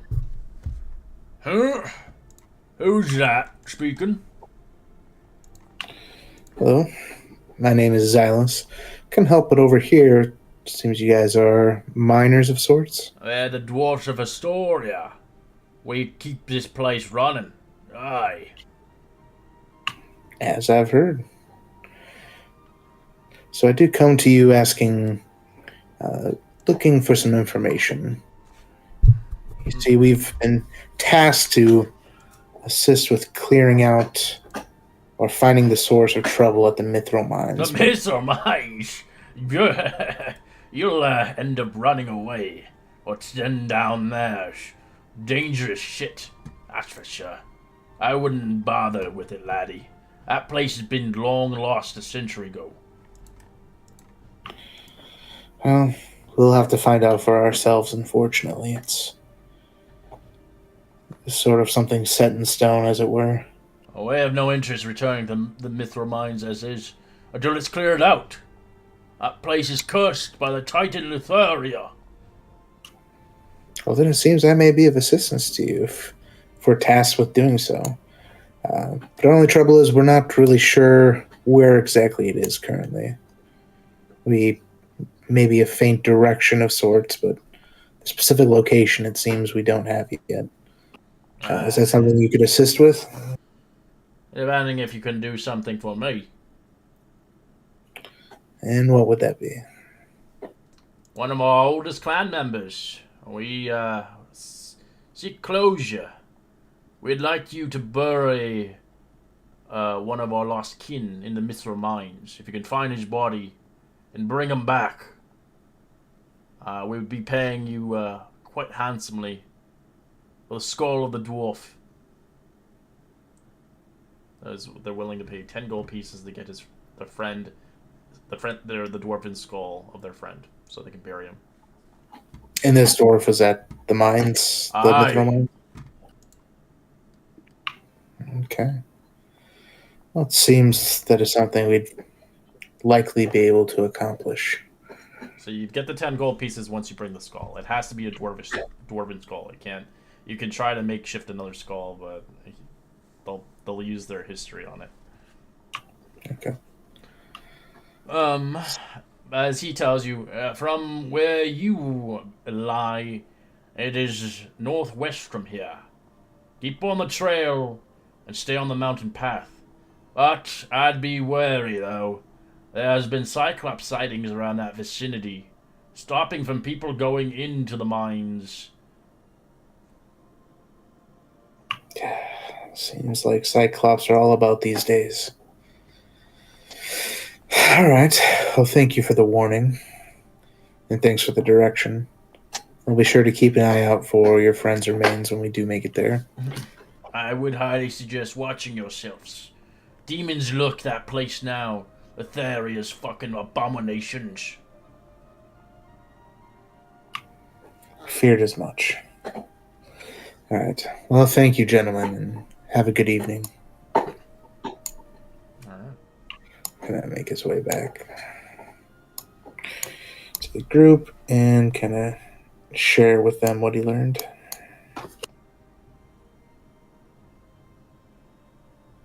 Do you think that's Toby they're talking about? I don't believe so. I think that's in a different direction. New friend to make then. Possibly. You're certainly Yeah. optimistic. By the sounds of it, it seems like this one's been causing trouble in the area. And likely of its own devices.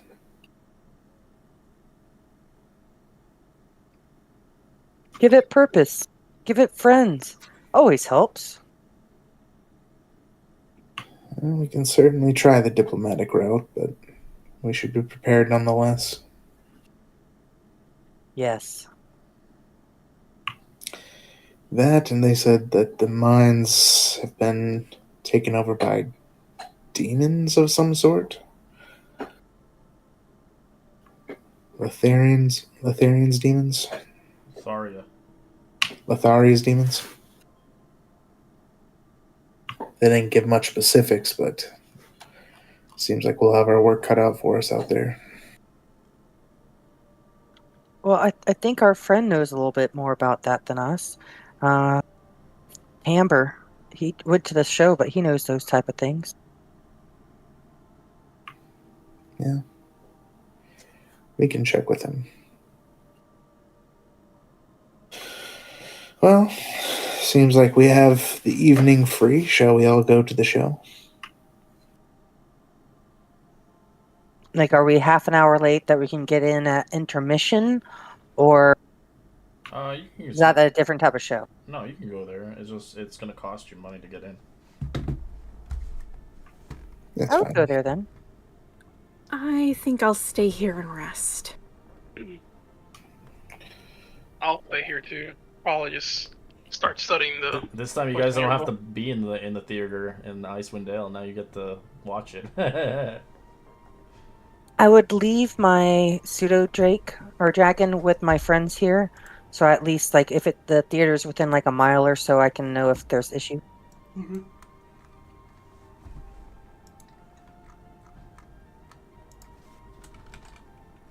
So who's going to the show? Yeah, Tamber's going. He's been following Lady Kira the entire time. Same with me. It seems we lost Astraeus. Seems it's typing in the chat though. No. I was worried. He's so quiet. He's usually like the life of the party.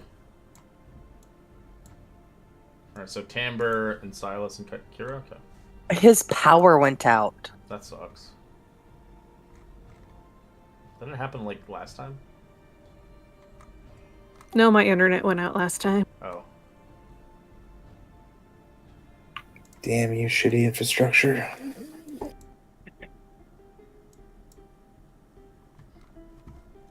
As Kira eventually arrives there beforehand, as Silas, you eventually make it through. As Kira actually paid your way through, easily enough. I got an actual map for it. Let's quickly get a seat before it's too late. Yes, of course. Let's sit up front if we can. As she looks towards Silas. He's with me. As the guard, I see nothing. The guard stop. Yeah, I think Mograine was coming as well. Oh, you want to come? Okay. I did, yes. I was out front with us. Good thing you have Kira with you, as seats are actually expensive here. 10 gold per person. Jeez. Yeah. Well, you should see inside. It's freaking amazing. She takes a seat. And you have people sitting up the top floor, watching from the balcony.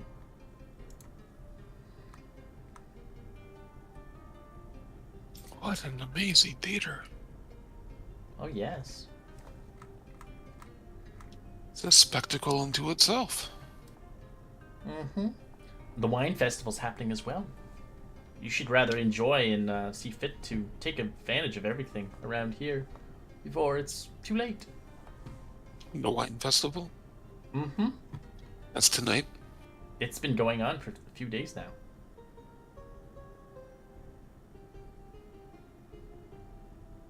It's not far from here. We can go afterwards, depending if you need to wake up tomorrow, which I think you do. You have a quest, right?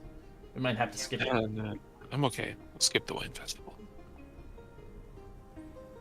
Right, as you do see the individuals here, as they kind of set the mood. Is the fall of Easter, the tragedy, the first war of Astor Atlanta upon his final days.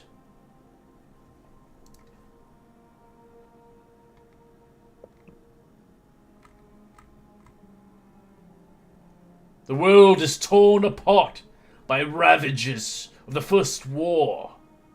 The legendary ship of Ultros and his fearless captain, the story of Arcalander, have become a symbol of hope and defiance against the approaching darkness. As you watch a ship kind of moving in the distance, as people are moving kind of water back and forth and splashing it and acting at the scene as dark lightning clouds surround the area. As you see this mighty great ship. Ultros is not just a vessel. It has become a beacon of resistance. The last bastion in the world consumed by conflict.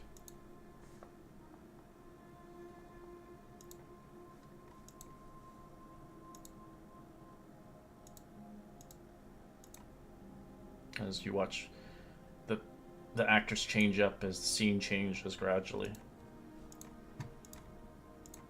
As the war rages on, tensions rise, and the force of darkness grows stronger. Astor and his crew face increasingly an enormous amount of odds as they engage in a daring mission, facing perilous battles and witnessing horrors of war firsthand. As you watch people begin to see these horrible, horrific monsters coming out of the sea, tentacles and creatures ripping apart people, as you watch people just kind of flung off of there as they use fake blood and stuff like that. As you do see people just kind of get carried away into the distance behind the curtains. As the crew members become nightly knit family, bound by their shared experiences, an unwavering loyalty to the captain.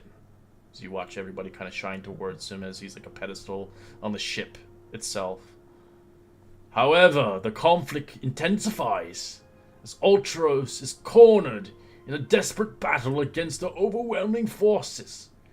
It becomes clear that only the way to ensure survival of his crew and to protect the realm he loves, Astoria makes the ultimate sacrifice. As people are like, oh. In the heart of the wenching climax, Astoria Akalander has embodied the heroism and sacrifice to make the agonizing decision to give his life to save his crew, and by extension, the entire realm. His self-sacrifice act became a defining moment in history of the war, inspiring all those who witnessed it. As you watch, his ship collides and crashes with the war, as the ship goes under, as the war ends. As you see the bonds forged of a crucible of conflict, tragedy, and beauty, and moments of selflessness and bravery, as Astor Akalander is a timeless legend, a testament of, rather, a dominant spirit who dares stand against the tides of darkness and the greatest personal cost. As everybody starts clapping. Bravo! Bravo! Oh yeah, Timber bolts right up and starts clapping. As they all hold hands and they bow together. Such a beautiful Clap. story. It was so well done. Such a magnificent theater and setting as well. Just brilliance all around. Wow. There's be plenty of shows to be saw. 2 more shows will be happening eventually, a few days from now. Maybe we'll catch the rest of them. The show eventually ends. As after a good 30 minutes of the show, people begin to disperse and leave. Because now you know the history of this individual. And why his name is brought up often.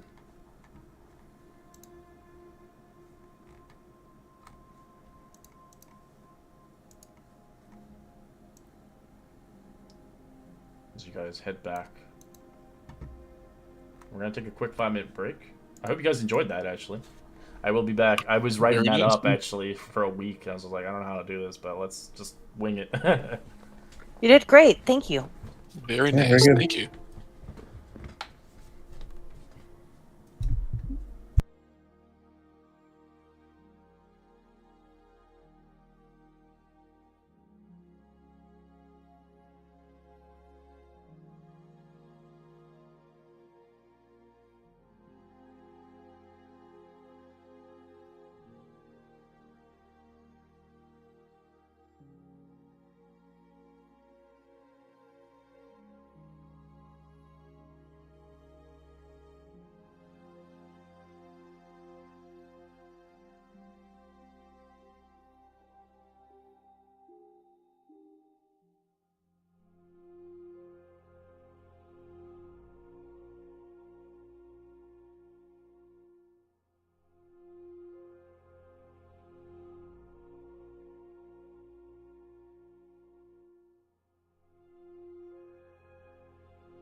Is anyone back yet?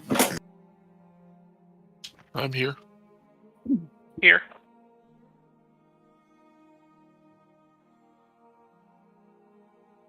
So how's it going? Can't complain.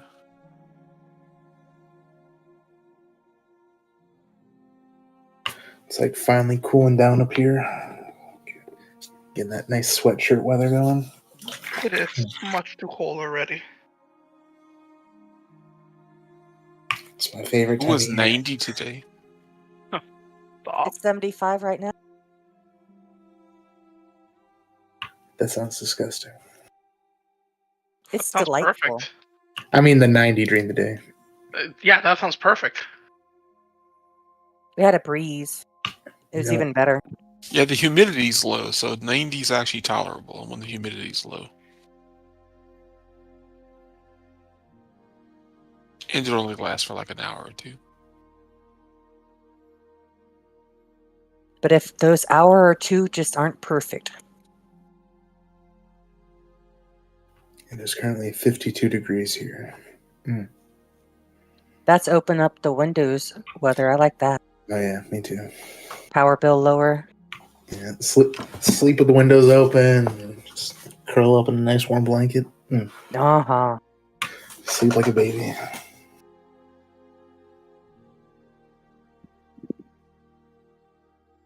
Dude, I think that worked out as well as it could have for Toby. Yeah, I feel that was a pretty darn good outcome. He's live his life with peaceful people, working the land, enjoying himself. Exactly. But he helps them. He can move big things, protect them. That he can.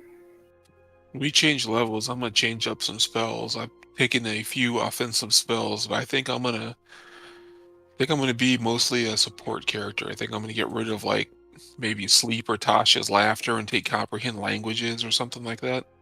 I think that'll be more beneficial to the group than the few points I get off every now and then.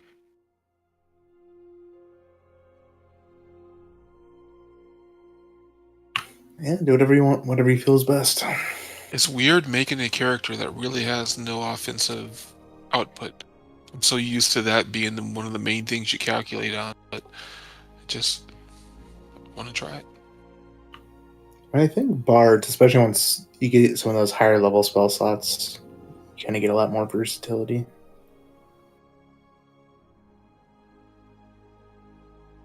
I didn't choose real well at the beginning either. I kind of, took a smattering of stuff. I think I need to streamline it. Alright, I'm back. Where would you like to go next? Are you heading back to the Dragon Tooth Inn to stay in, or would you like to go back to the King Palace to get some rooms for free? Or would you like to go to the festival?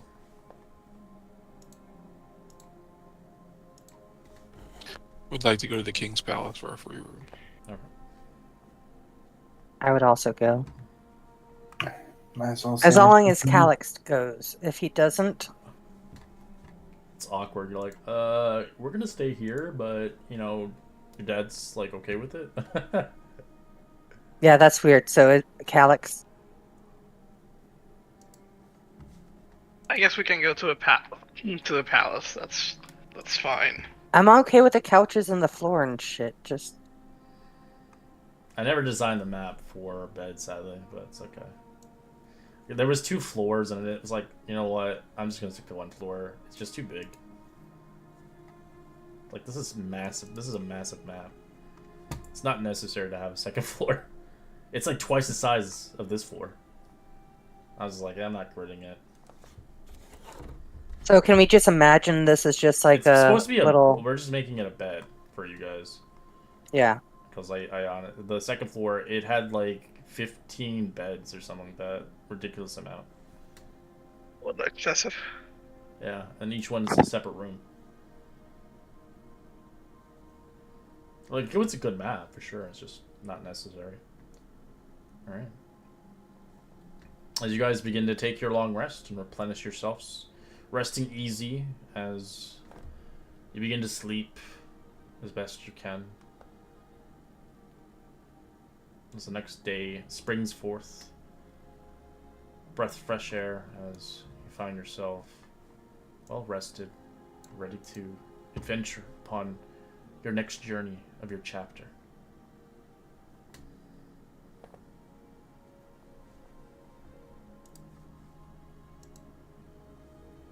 Okay, so we head to the necropolis. So we're going to the mines. We got the information to go to the mines, but we can get the mines on the way out of the necropolis. We just need to do one before the other. This one. Like, Okay. didn't you say they were just like a day? Either way.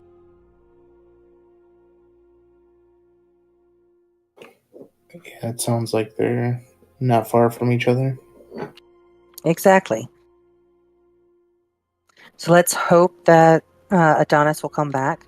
So we'll do the necropolis and then do the mines on the way out and come back. Good with me. Sounds good.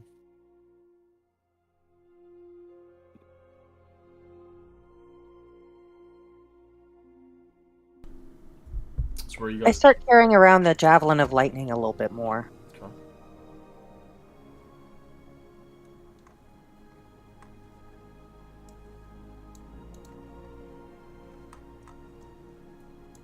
Where would you like to go?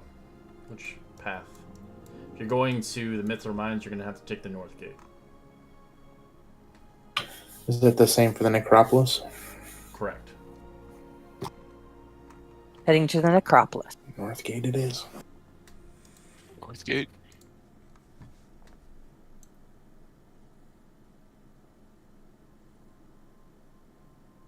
As you begin to go to the north gate, you can tell the two guards looking at you. I would highly suggest being careful about the mountains. There's been sightings of centaurs and cyclopses. You say that like it's a bad thing. Have you been able to tell which centaur clan it is? No. We don't wish to indulge a war. It seems that they see fit to claim their lands back.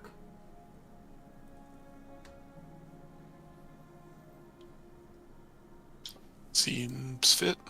I'll carry on. As you can tell, they're very territorial.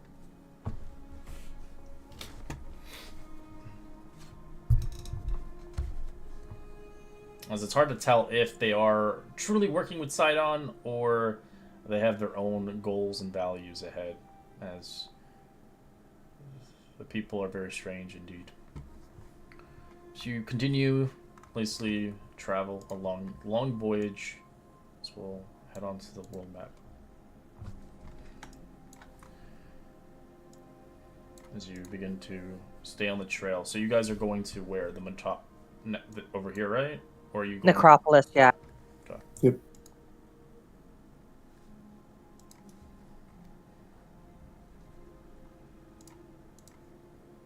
As Kira's with you now. She's joined the party.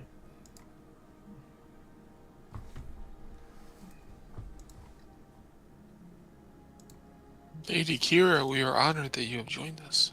Well, I must write the stories. I must watch your journey unfold.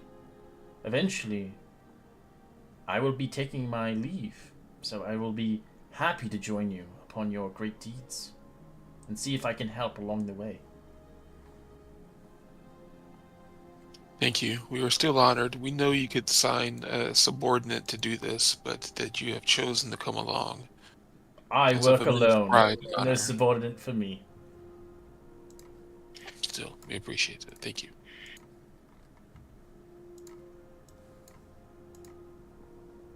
As you guys begin to travel across the canyons and across the Mithril Mountains in the distance, you can see the Mithril Mountains, and the mountains itself have ruins, as they were named after ancient DragonLords.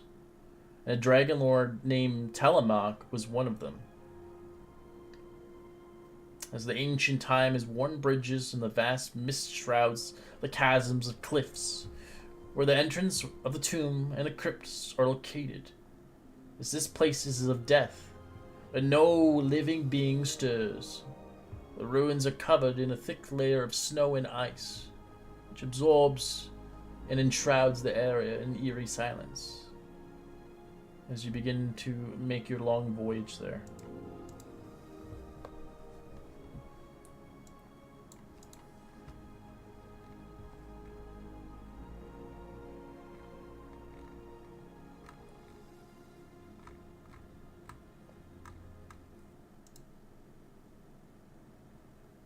I'd like my Halilakala to be about 200 yards or more above us, flying ahead of us, kind of scouting, giving me a good visual of the lay of the land, where we need to go.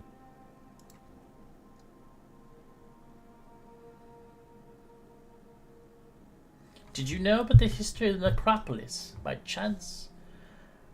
The necropolis was built on a house that remains of the DragonLords who came to Thylia 5 centuries ago. Xander of Huran was the first greatest of the DragonLords, as he was buried in the center of the necropolis, as his remains still lie there, as his mount was entombed there, his silver dragon. This dragon is entombed with him? No, separate, of course. It's a rather large beast, if anything. He was the first and the greatest Dragon Lord. And this is who you're gonna steal from, maybe? Yeah, that doesn't feel so good right now. maybe it's not stealing. Maybe it's just borrowing.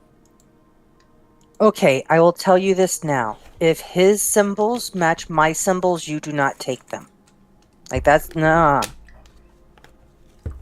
And I kind of show my, I think it's a coiled snake type thing. Or pseudo drake on my shield image. I mean, it is what the Oracle gave her. So maybe it's fated. I mean, yes, it sounds exactly what Xyla said. It's fated. I can't deny it.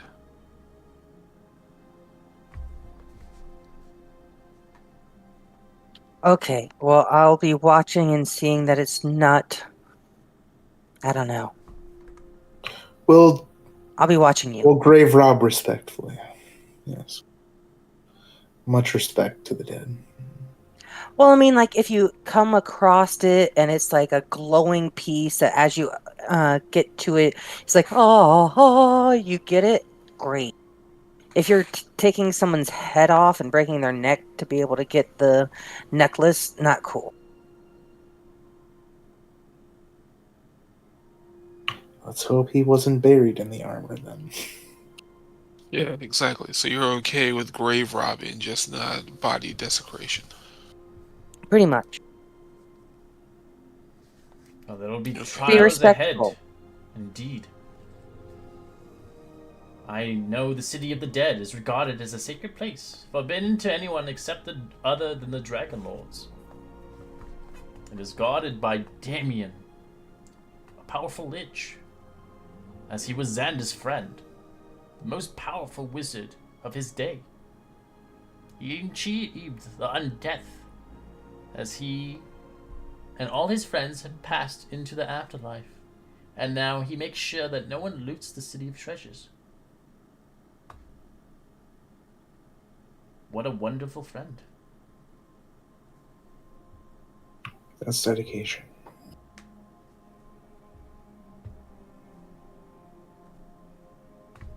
So it's also a cautionary tale not to steal shit, because there's a lich that'll come after you. Good way to read between the lines.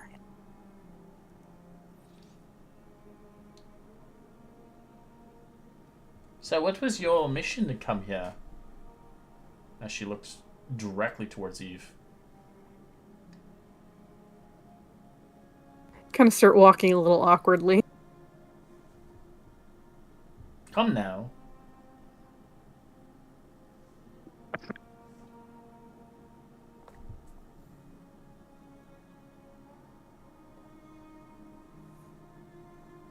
As she looks at you with rather disappointment as she continues to walk.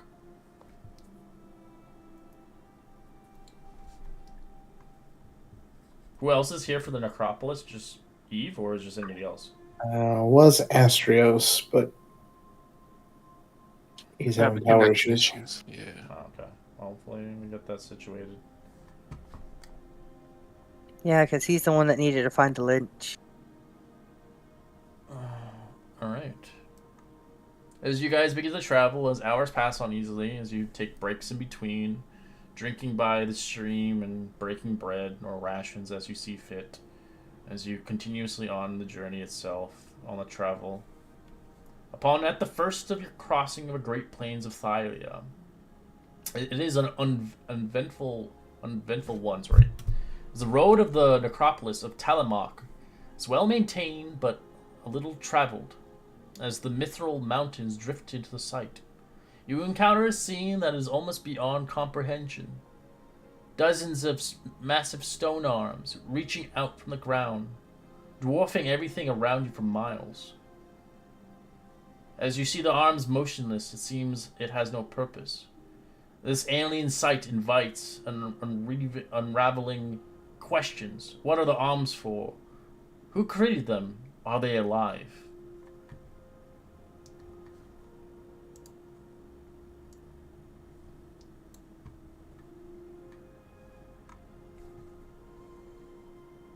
That's what you see.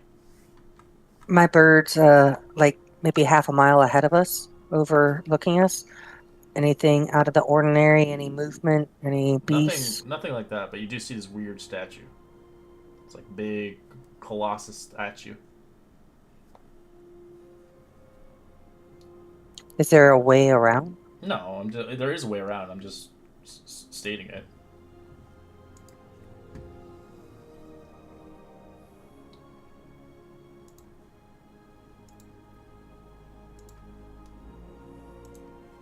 This is the arms of Cantamane, great ancient creature. It is the father.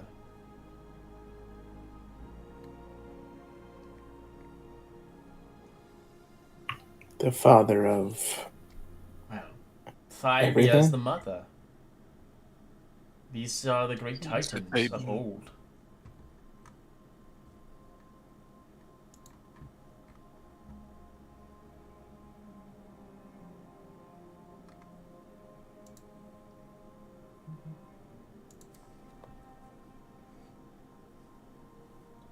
Is there a clear path between the arms? So this is what Or you is- this is what you see. This is Cantamane. This is what you're walking through.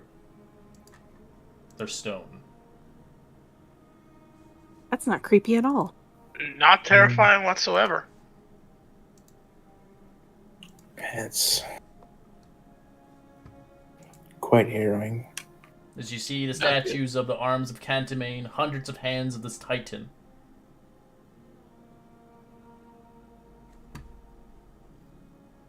It's the remnants of him.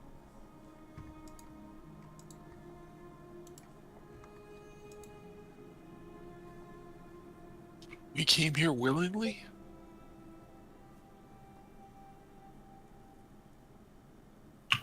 We did.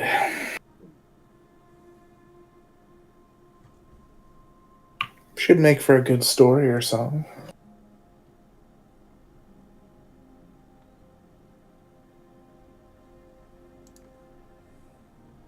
I don't want to forget this one. That's fucking cool looking. Hate it, but I love it. Yeah, he is a titan.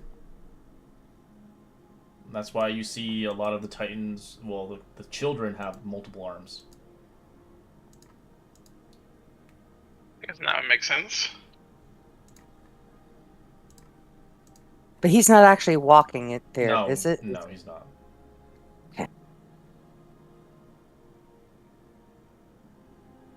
I try and lead the way. He's literally made of arms. Like, that's his entire That's his kit. thing. Yeah.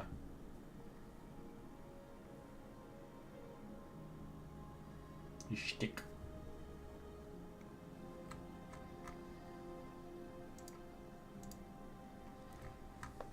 As you guys begin to travel beyond that, passing the arms of Cantamane, as the path leads upward into the Mithril Mountains. It is commonly known as the Path of the Dead, because it's the only way to reach the Acropolis of Talamok. You can tell it's utterly quiet. There are no bird calls, no insects, no life at all. Even the sound of the wind is missing in the dead air. As it grows colder, as the path gains height, the light covering of the snow begins to coat the path. The path is narrow and treacherous. Just past the ledge, the ground falls away of hundreds of feet. As the silence of the suddenly the end by the song seems rather fit. A beautiful heartache of desire. You find yourself needing to rest the night as it's dark.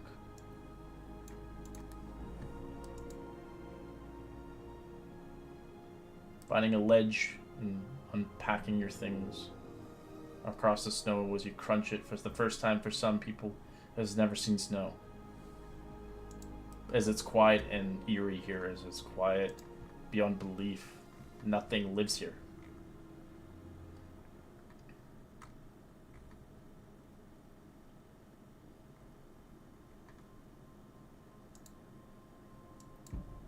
I'll pull out the 2 tents. I had one and I took one from those bandits.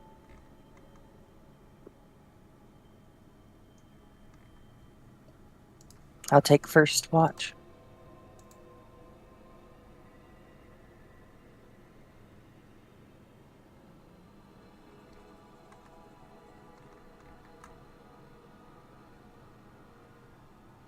Amber's very spooked by the silence, but he'll try to engage anybody who's willing to talk, and he'll take second watch.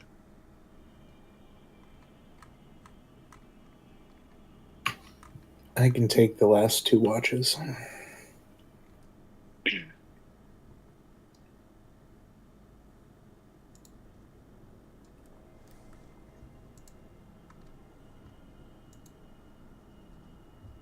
Thank you, friend.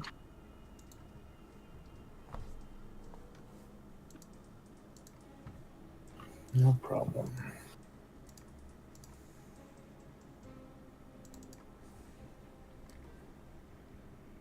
I've always wondered, Evie. Do water genasi handle the cold well? I think I handle it as well as anyone else. I don't know. I guess I always figured it would like affect you more. Like, are you more prone to like freezing if it was like sub, sub freezing temperatures? Water can be a lot colder than the air, though I don't think so. Okay, just curious.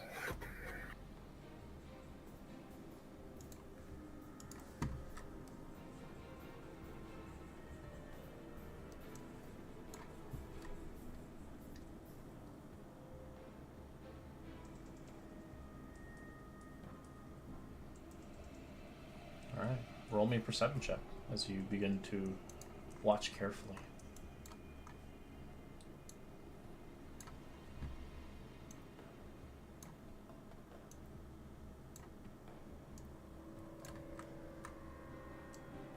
What do you do for your 2-hour watch? I take a moment. I have a little prayer I do and kind of center myself and kind of look over everything and do a lap around everything and make sure we're good for a bit. I might actually drop a few caltrops in little areas, and I will warn the next person to warn the next person. All right. I have 4 caltrops. I'd put one on one side, like if we're near a path, one on one side and one on the other to kind of give us some notice if someone gets hurt. Certainly.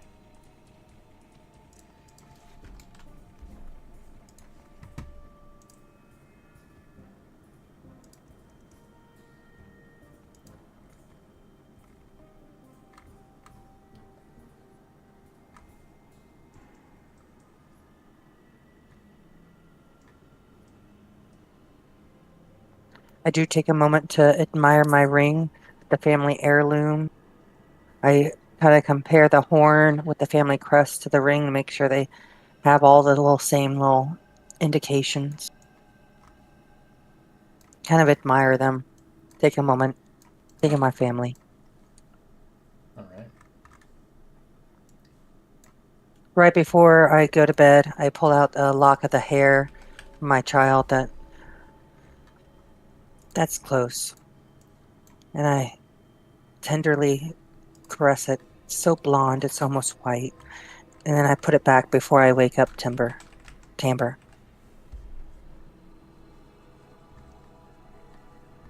right. You nudge him awake. Turn right in. Yeah, Tamper. So I put caltrops and I tell him like 20 feet that way down the path and 20 feet that way down the path, indicating where I'd put them. Tell the next guy too, please. Okay, I'll sit at the intersection of it and kind of stare vacantly at him. He pulls out his book and will start jotting stuff down. He's composing a new song.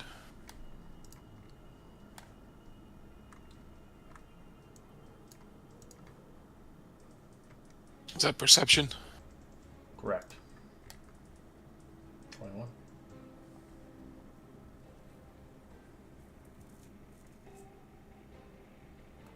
As your ears kind of begin to perk up as you do hear kind of a melody in the ghostly, quiet silence of this place. is it almost sounds like a lullaby. It's very sweet, but very eerie in a place like this.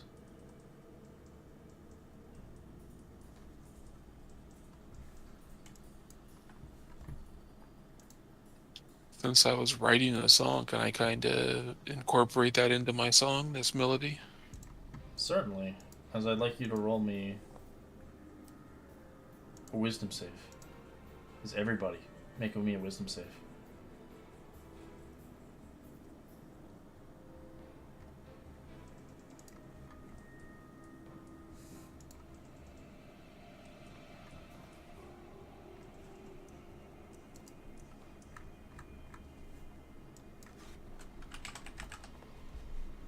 Alright. As the music gets louder, for those that are sleeping, you don't seem to wake up from this. But for those that are currently fixated on something, is Silas and Calyx, you begin to sleepwalk as you begin to move towards the music.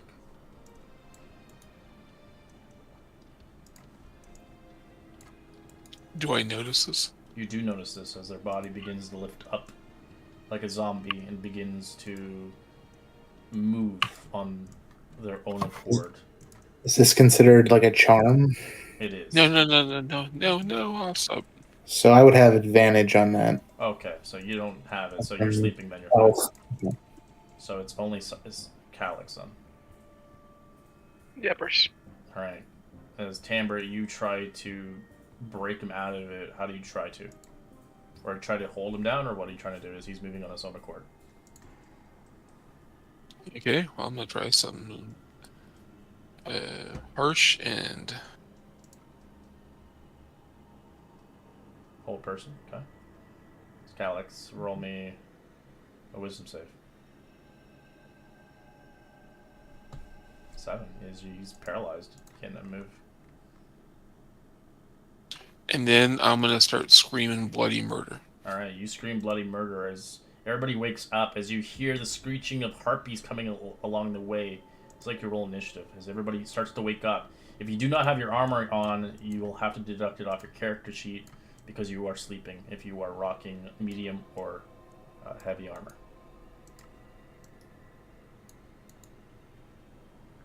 I am, so I will be taking that off. But I do have time to grab my shield. Correct. As you quickly grab your shield as you realize harpies begin to flock through as they were about to try to get Calyx to jump off the ledge and kill himself.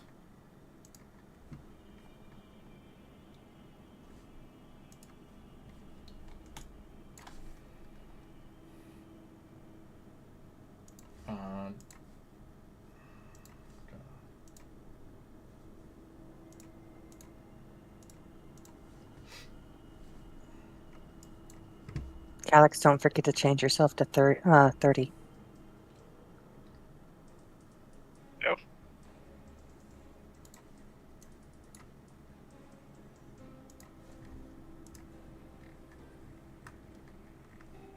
Awkward.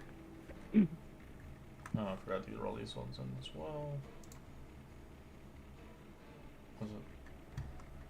What? Oh, it didn't register. What the fuck? That's weird. Let's try this. Okay. Oh well, I'll roll them individually because it's not letting me registering them. That's weird. Never had that happen. That was just like ignoring me. Has anybody got also a crit as well besides you? Harpy did, so I got it. Alright. As Calyx, what do you want to do? As you're currently held in place and you're still, as one harpy still singing to you. As you can't really do anything, so you'll have to end your turn and wisdom save.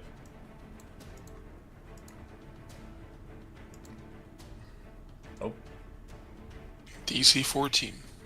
Well, that and he's charmed as well, so it's like 2 CCs. Do you want to wisdom save? No, the other one you can't break out of it. You would have to interrupt the charm. Oh, gotcha.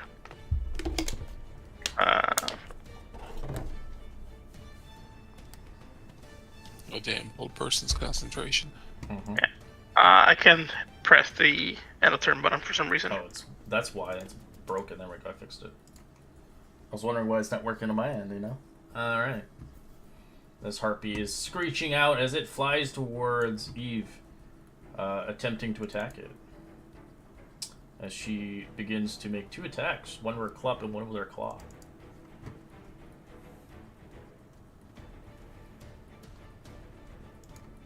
$17 and a Yep. 15. Yep. All right. 11 points of damage. She screeches and tries to take what is hers. All right, Camber. I know the thing's not working, so you're gonna have to just do it without it. Yeah, I can't really see anybody from here. So I guess the first thing I'll do is cast some light. Okay. She casts light as an action, as it illuminates whatever you wish. I think I already had light on you. I think previously. I think you do too, but Yeah, it makes sense. You wouldn't have it all the time. But I'll go ahead and grab my sling and load it with a bullet and kind of well, I can't store an action because I already used an action. Correct. So I'll just use my movement to take a step back and draw my sling and bullet during that. Okay. So that's my turn.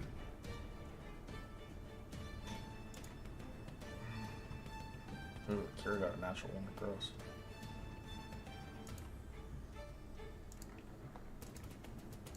Alright. This harpy begins to fly over towards Eve as well and tries to attack her as well. 19 and 18 Yep. for 12 points of damage. As they screech at high-pitched tones as you watch Eve go down. No. As this creature will fly towards Calyx, as it will beat the shit out of him, as he is advantage and crits. Natural 20, 22. Both hit. You take the auto critical. Yep. 16. Well, you're paralyzed anyways, but it's not. We're not gonna triple that or double that. It's too much. 16 points of slashing, and you 5 points of bludgeoning. So 21. As it snaps you out of this. Actually, let me see if it does.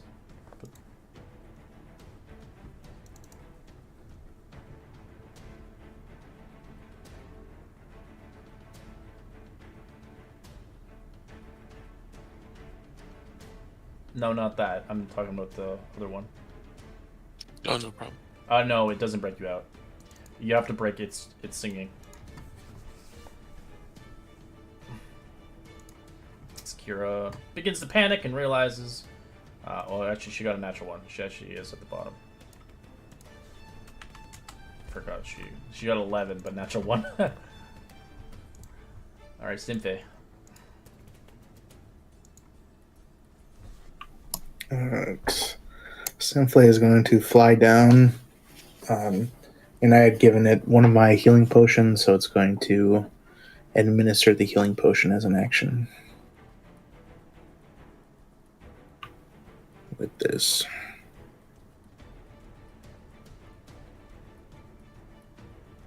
Did you give it to the Stimpy, or is it always have the potion? I gave it to it like a few sessions back. Okay.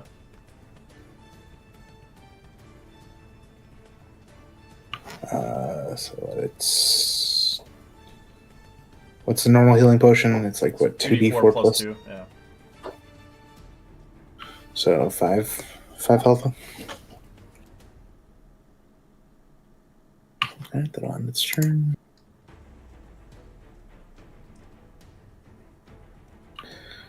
Then I will shoot at this one.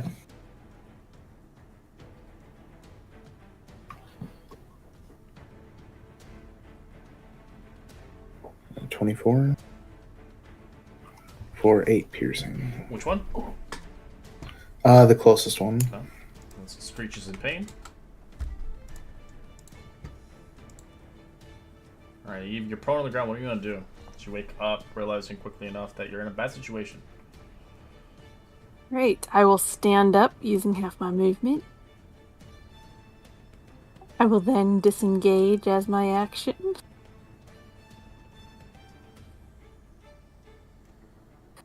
And scuttle over here.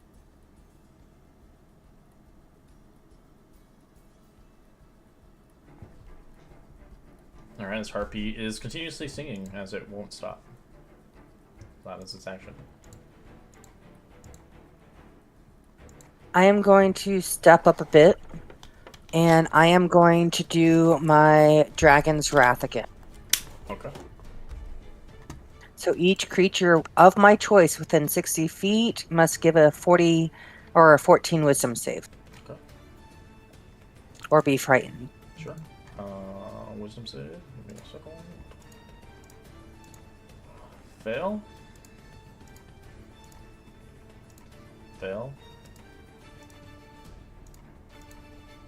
Fail. Ah, yeah, they're all frightened from you. And I'm going to kind of step here. I don't want to step right in front of them because I can't attack right now, but I want them to come towards me. And I do have the lightning javelin Alright. along with my It shield. seems like they don't want to come near you. They want to run away from you. Even better.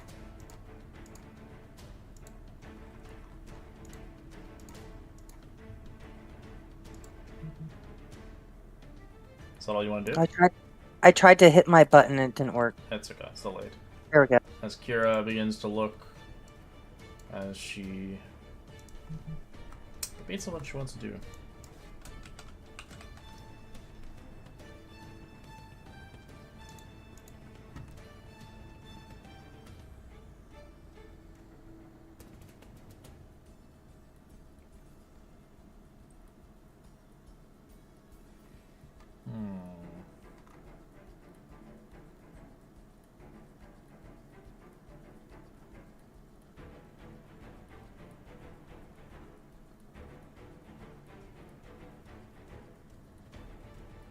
And she will use Song of Preservation on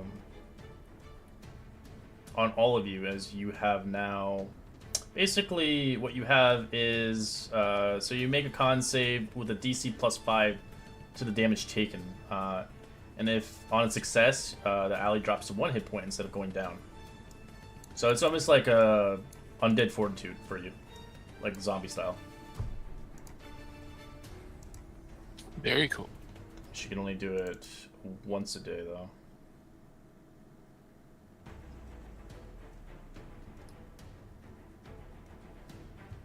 Nope, Calyx is still in that.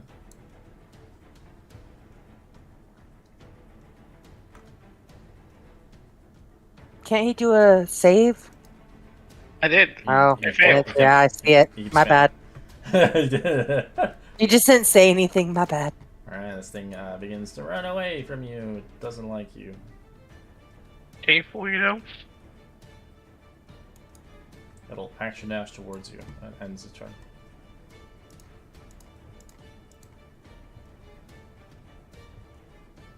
Okay, seeing this horrific, I did not intend for this. I'm going to cease concentration on Calyx. Alright. I'm going to tell this guy that he smells of a Sunday evening dinner roast. This one snaps out. And I'm going to zap him with some vicious mockery. Whole point. Which one? This one? Yep. And it takes it. He failed. He's got disadvantage. Awesome. Okay.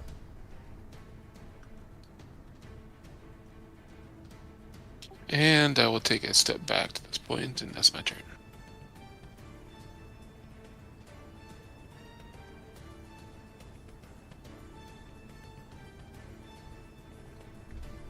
This one doesn't want a piece of you as it goes for Silas, but it still has disadvantage on its attacks because you're within its range. 18. The 18 hits. Okay, you get 3 points of damage in your face. So we'll roll Wisdom save at the end of its turn. Let's see if it can break. It does not. This harpy is still frightened and scared as it will keep attacking Calyx normally now with this disadvantage, of course. Natural 1, 15. The 15 will hit because I don't have my gear, so I don't have my shield. Right, 4 points of damage. As it will actually, yeah, 15 would be yeah. My apologies. Because of I was forgetting Camber's thing, but it didn't really matter. It still fails as it will flock away from you. You get an attack of actually you can't because you're still in the. I don't. Yeah, you're still mesmerized. No, Camber dropped that. No, he still has the singing girl. Oh, the singing. banshee, yeah.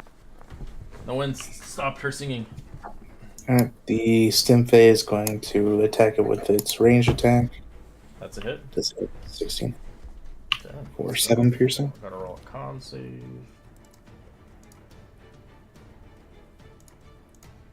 15, still stabilize it. She's still singing.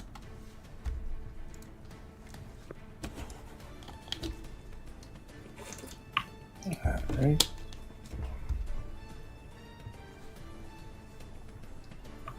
I'm going to use Zephyr Strike, which means I can move without provoking opportunity attacks. And then I'm not going to attack this one.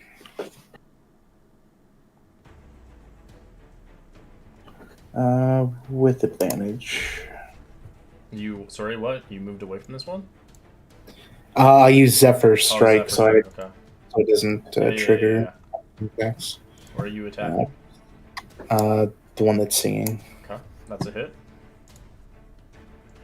For 7 plus the D8.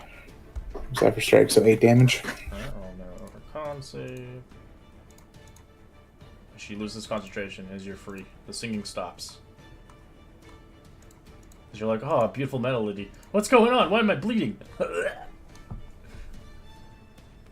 The scary part is if you fell off the cliff, it's 5d6 true damage off the cliff. Dang. All right, I'm going to chill touch this one right here.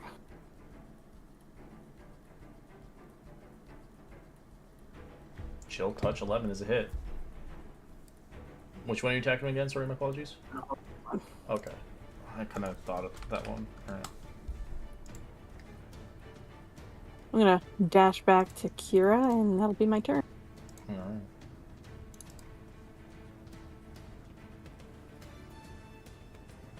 Alright, Harpy can't do the singing anymore, but it flies towards Calyx. Should be still frightened. I don't know why I took the fright off. Only one got out of it. Alright. It is going to attack you. A club. Okay. 18 and 17. Wow, those are pretty big hits. Both hit. 10 points. Well, the first one would hit you, and the second one would be a death save. Yep. Where's that magic button? Wisdom save. Oh, still. Alright. Moo Green, what do you want to do? So a nat 1 on a death save is 2 fails, right? Yes. But you have the thing, remember. When you're going down, roll the con save, +5 for the damage. It's her ability. Still no. Con save +5 to the damage. 8, it was +5. 9, you're still dying, but you don't take the death save. You're fine. Because it just reduces the damage. Okay. That's all it does. So you only take you have 1 death save left until you actually physically die. Because her thing saved you. If she didn't use it, you'd be dead.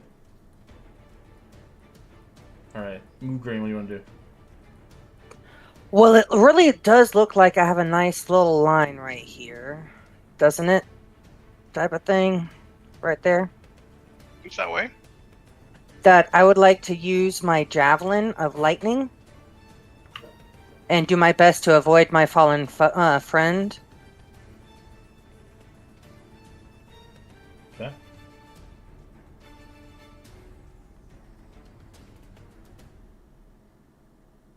I don't get advantage on them, unfortunately, do I? No. Yeah. It just they have disadvantage on all their attack rolls as long as you're within 60 feet of them.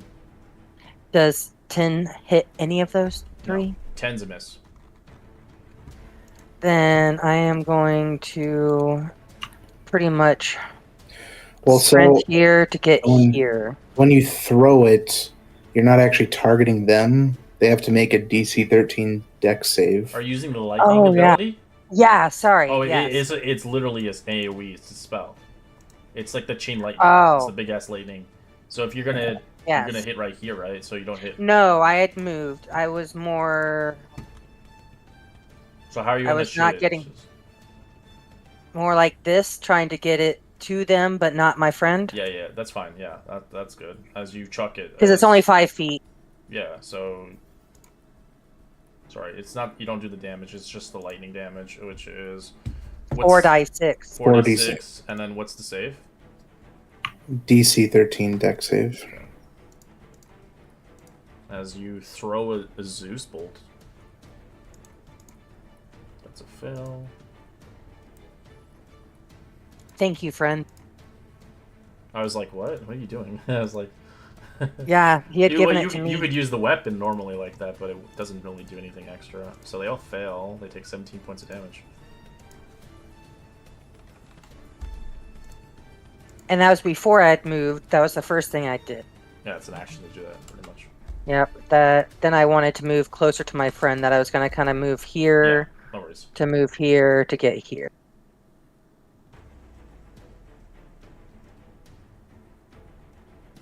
And along the way, I do pull my dagger that's really a sword.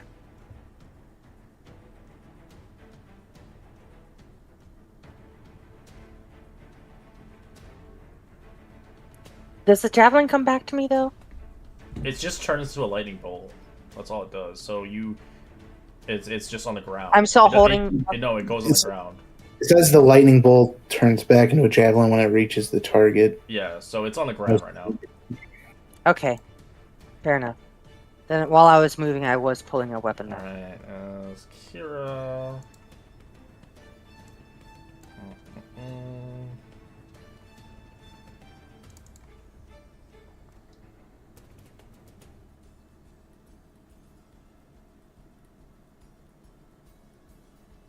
Alright, she is going to sing the Song of Bravery as she gives you all heroism until her next start of her next turn. So all that can hear her is not the regular heroism that you know and love. It's a different one. So you can re-roll one of your dice rolls of your choice. That includes saving throws. So you have two chances of here, Calyx, just in case you fail. Don't put that on him. Nice.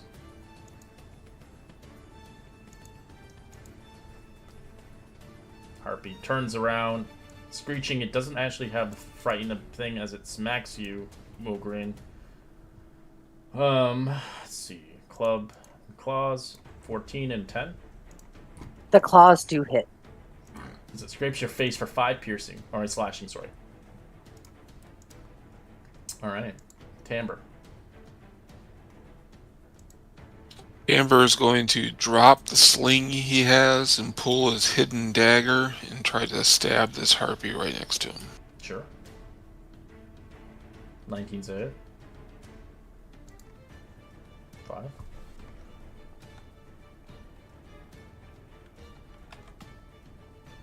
And I'm going to kind of move around to here. Alright.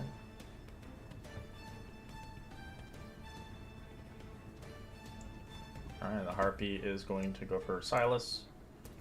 This guy attack disadvantage. Holy shit, I rolled really well. Fuck. 22, 22. Yeah, those. Take 12 points of damage. Roll me a con save for 2 of them.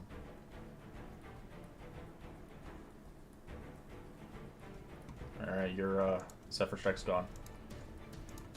I think it only lasts the one turn anyway. No, it lasts until it's a minute. You just don't get the force damage anymore.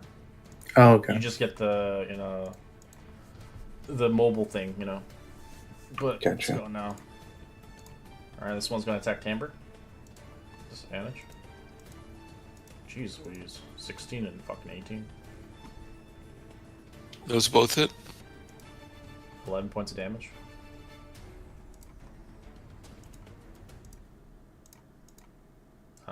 Still fails, so it's still frightened. Alright, Stimfei. Okay. Stimfei is going to fly over here and attack this one Sure. with its talon. Ooh. That's going to miss. Alright, that's going to end the turn.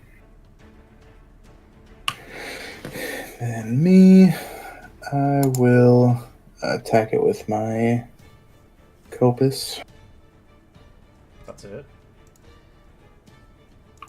for 5 damage. Alright. Eve. Alright, the one that just attacked Xylus, I will chill touch. That's a hit. Still alive.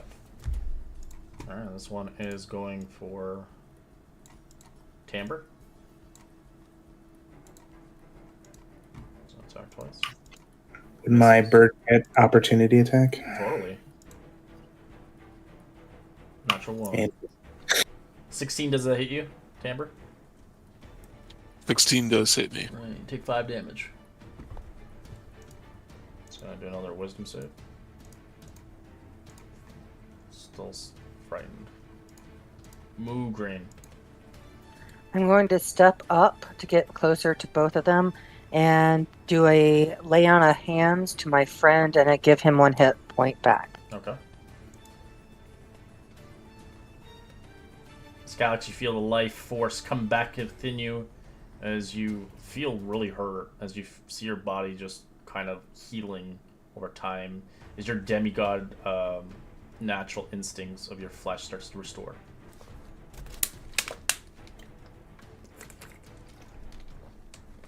Whew! Ah, come on, they're still up.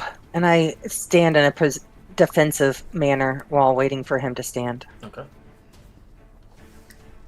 As Kira rushes forward and she stabs this one with her dagger. 22 to hit for 13 piercing. Take that!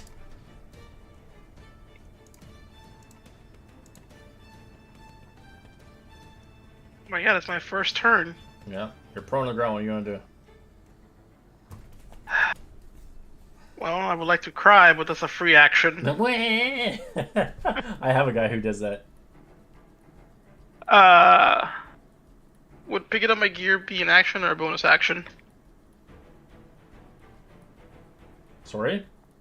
Because all my gear is probably like It's back to put where I your was gear sleeping. on like armor. It takes 10 minutes, so there's no way. No, just to like grab a weapon. A weapon? Yeah, you can grab it. I'd say free action if it's next to you. But if it's not next to you, which is not next to you because you were walking away from it, Yeah, I will have to move. you would. You would have to disengage and then free action grab. Okay, so I will bonus So action if you disengage. want, you can grab your spear and your shield if you want. I will bonus action disengage and just move 10 feet to grab my stuff. And try to stab at this one.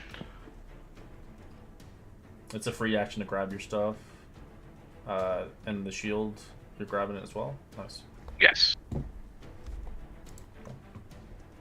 And then for my action, I will stab at the harpy. Okay. As you stab it. For 11. As you kill the harpy, as it screeches out in pain as it's dead.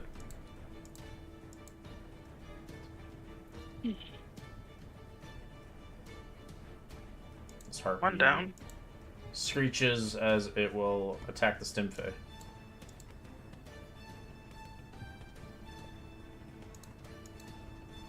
Both misses. Timbre.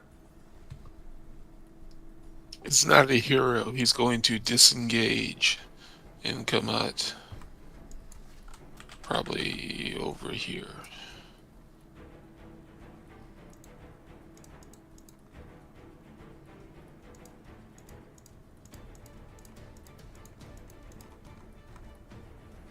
Actually, he would probably drop it. Let's see, disengage. I can get over to here, and that's what he would do. Okay. Alright, this one is going to attack you. Disadvantage. Jeez Louise. Good thing they're disadvantage. 18 and 22. Yeah, those both hit. Fuck, man. I don't want to hit this hard. Ooh, just enough to take me down. Quack.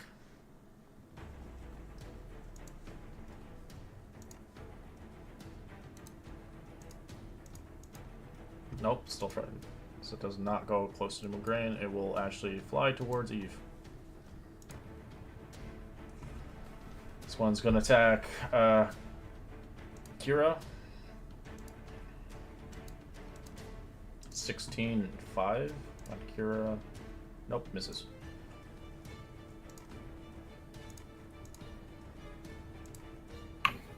And the Stimfey is going to attack that one with its talent That's a hit. for 8 slashing.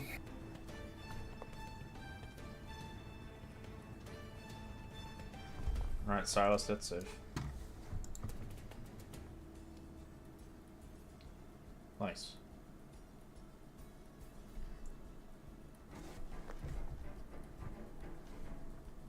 All right, I will take out my dagger and try to stab it in the eyeball. That's a hit. As you shank it and constantly until she dies.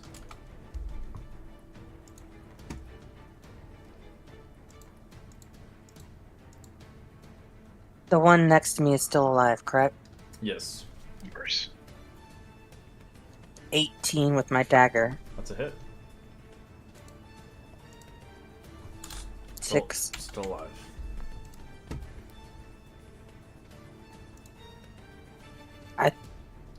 Would move more over here. Get a little closer to my friend that I can see. Get their next turn, hopefully. Sure. This Kira will stab this thing again. She's seeing fit deserves to die. 28 to hit for 14 piercing. Thank you, Kira, for doing damage. It's like Kira can't heal, but I guess that's her concept. She's a bard. She buffs people. The one next to Kira is still alive, right? Yeah. I am going to take advantage that Kira's there and try to use her as distraction. As clever as the gods. What's a shitty? Insight on it. Yeah. 17. She doesn't get an advantage, but I'm still trying to stab it. Okay. That's a hit. One. As you fillet it, as you rip her wings off. And just drive your spear in there and just kind of tear it one by one with your immense demi-strength. And move back with some movement to hopefully deal with either the harpy or our fallen friend here. Alright. Harpy is going to attack Mugrain. Those both miss.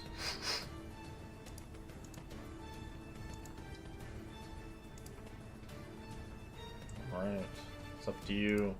Timbre, can you finish this one off?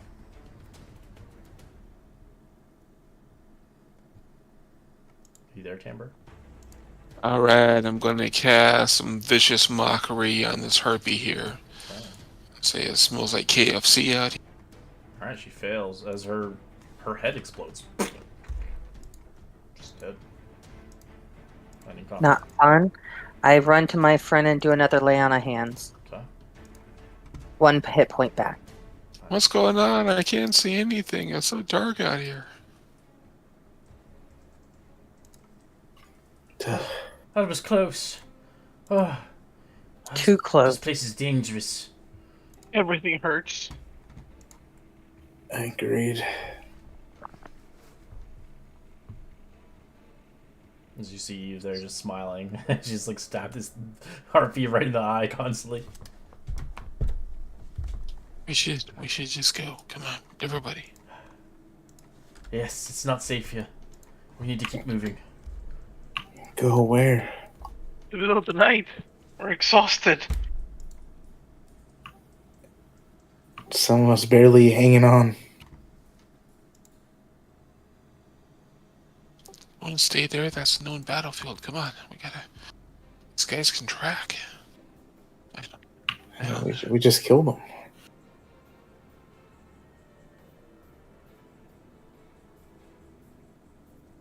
It's hard to tell if there's more coming. We should part from here and head a little bit further in. Find another spot. I can't risk you falling to your deaths. If that's what you think's best, I'll trust your judgment. Alright. So you begin to move about 15 minutes away from the location as you find a little bit more a safer location away from the cliffside. And you kind of sit there and begin to rest. The rest remainder as it seems fit. You guys get a long rest. You don't have to take any more watches. As you survive the first trial to the necropolis. As we'll end our session here. Continue onwards next week. That was close. Thank you. That was That was really close. almost death right there. That was scary.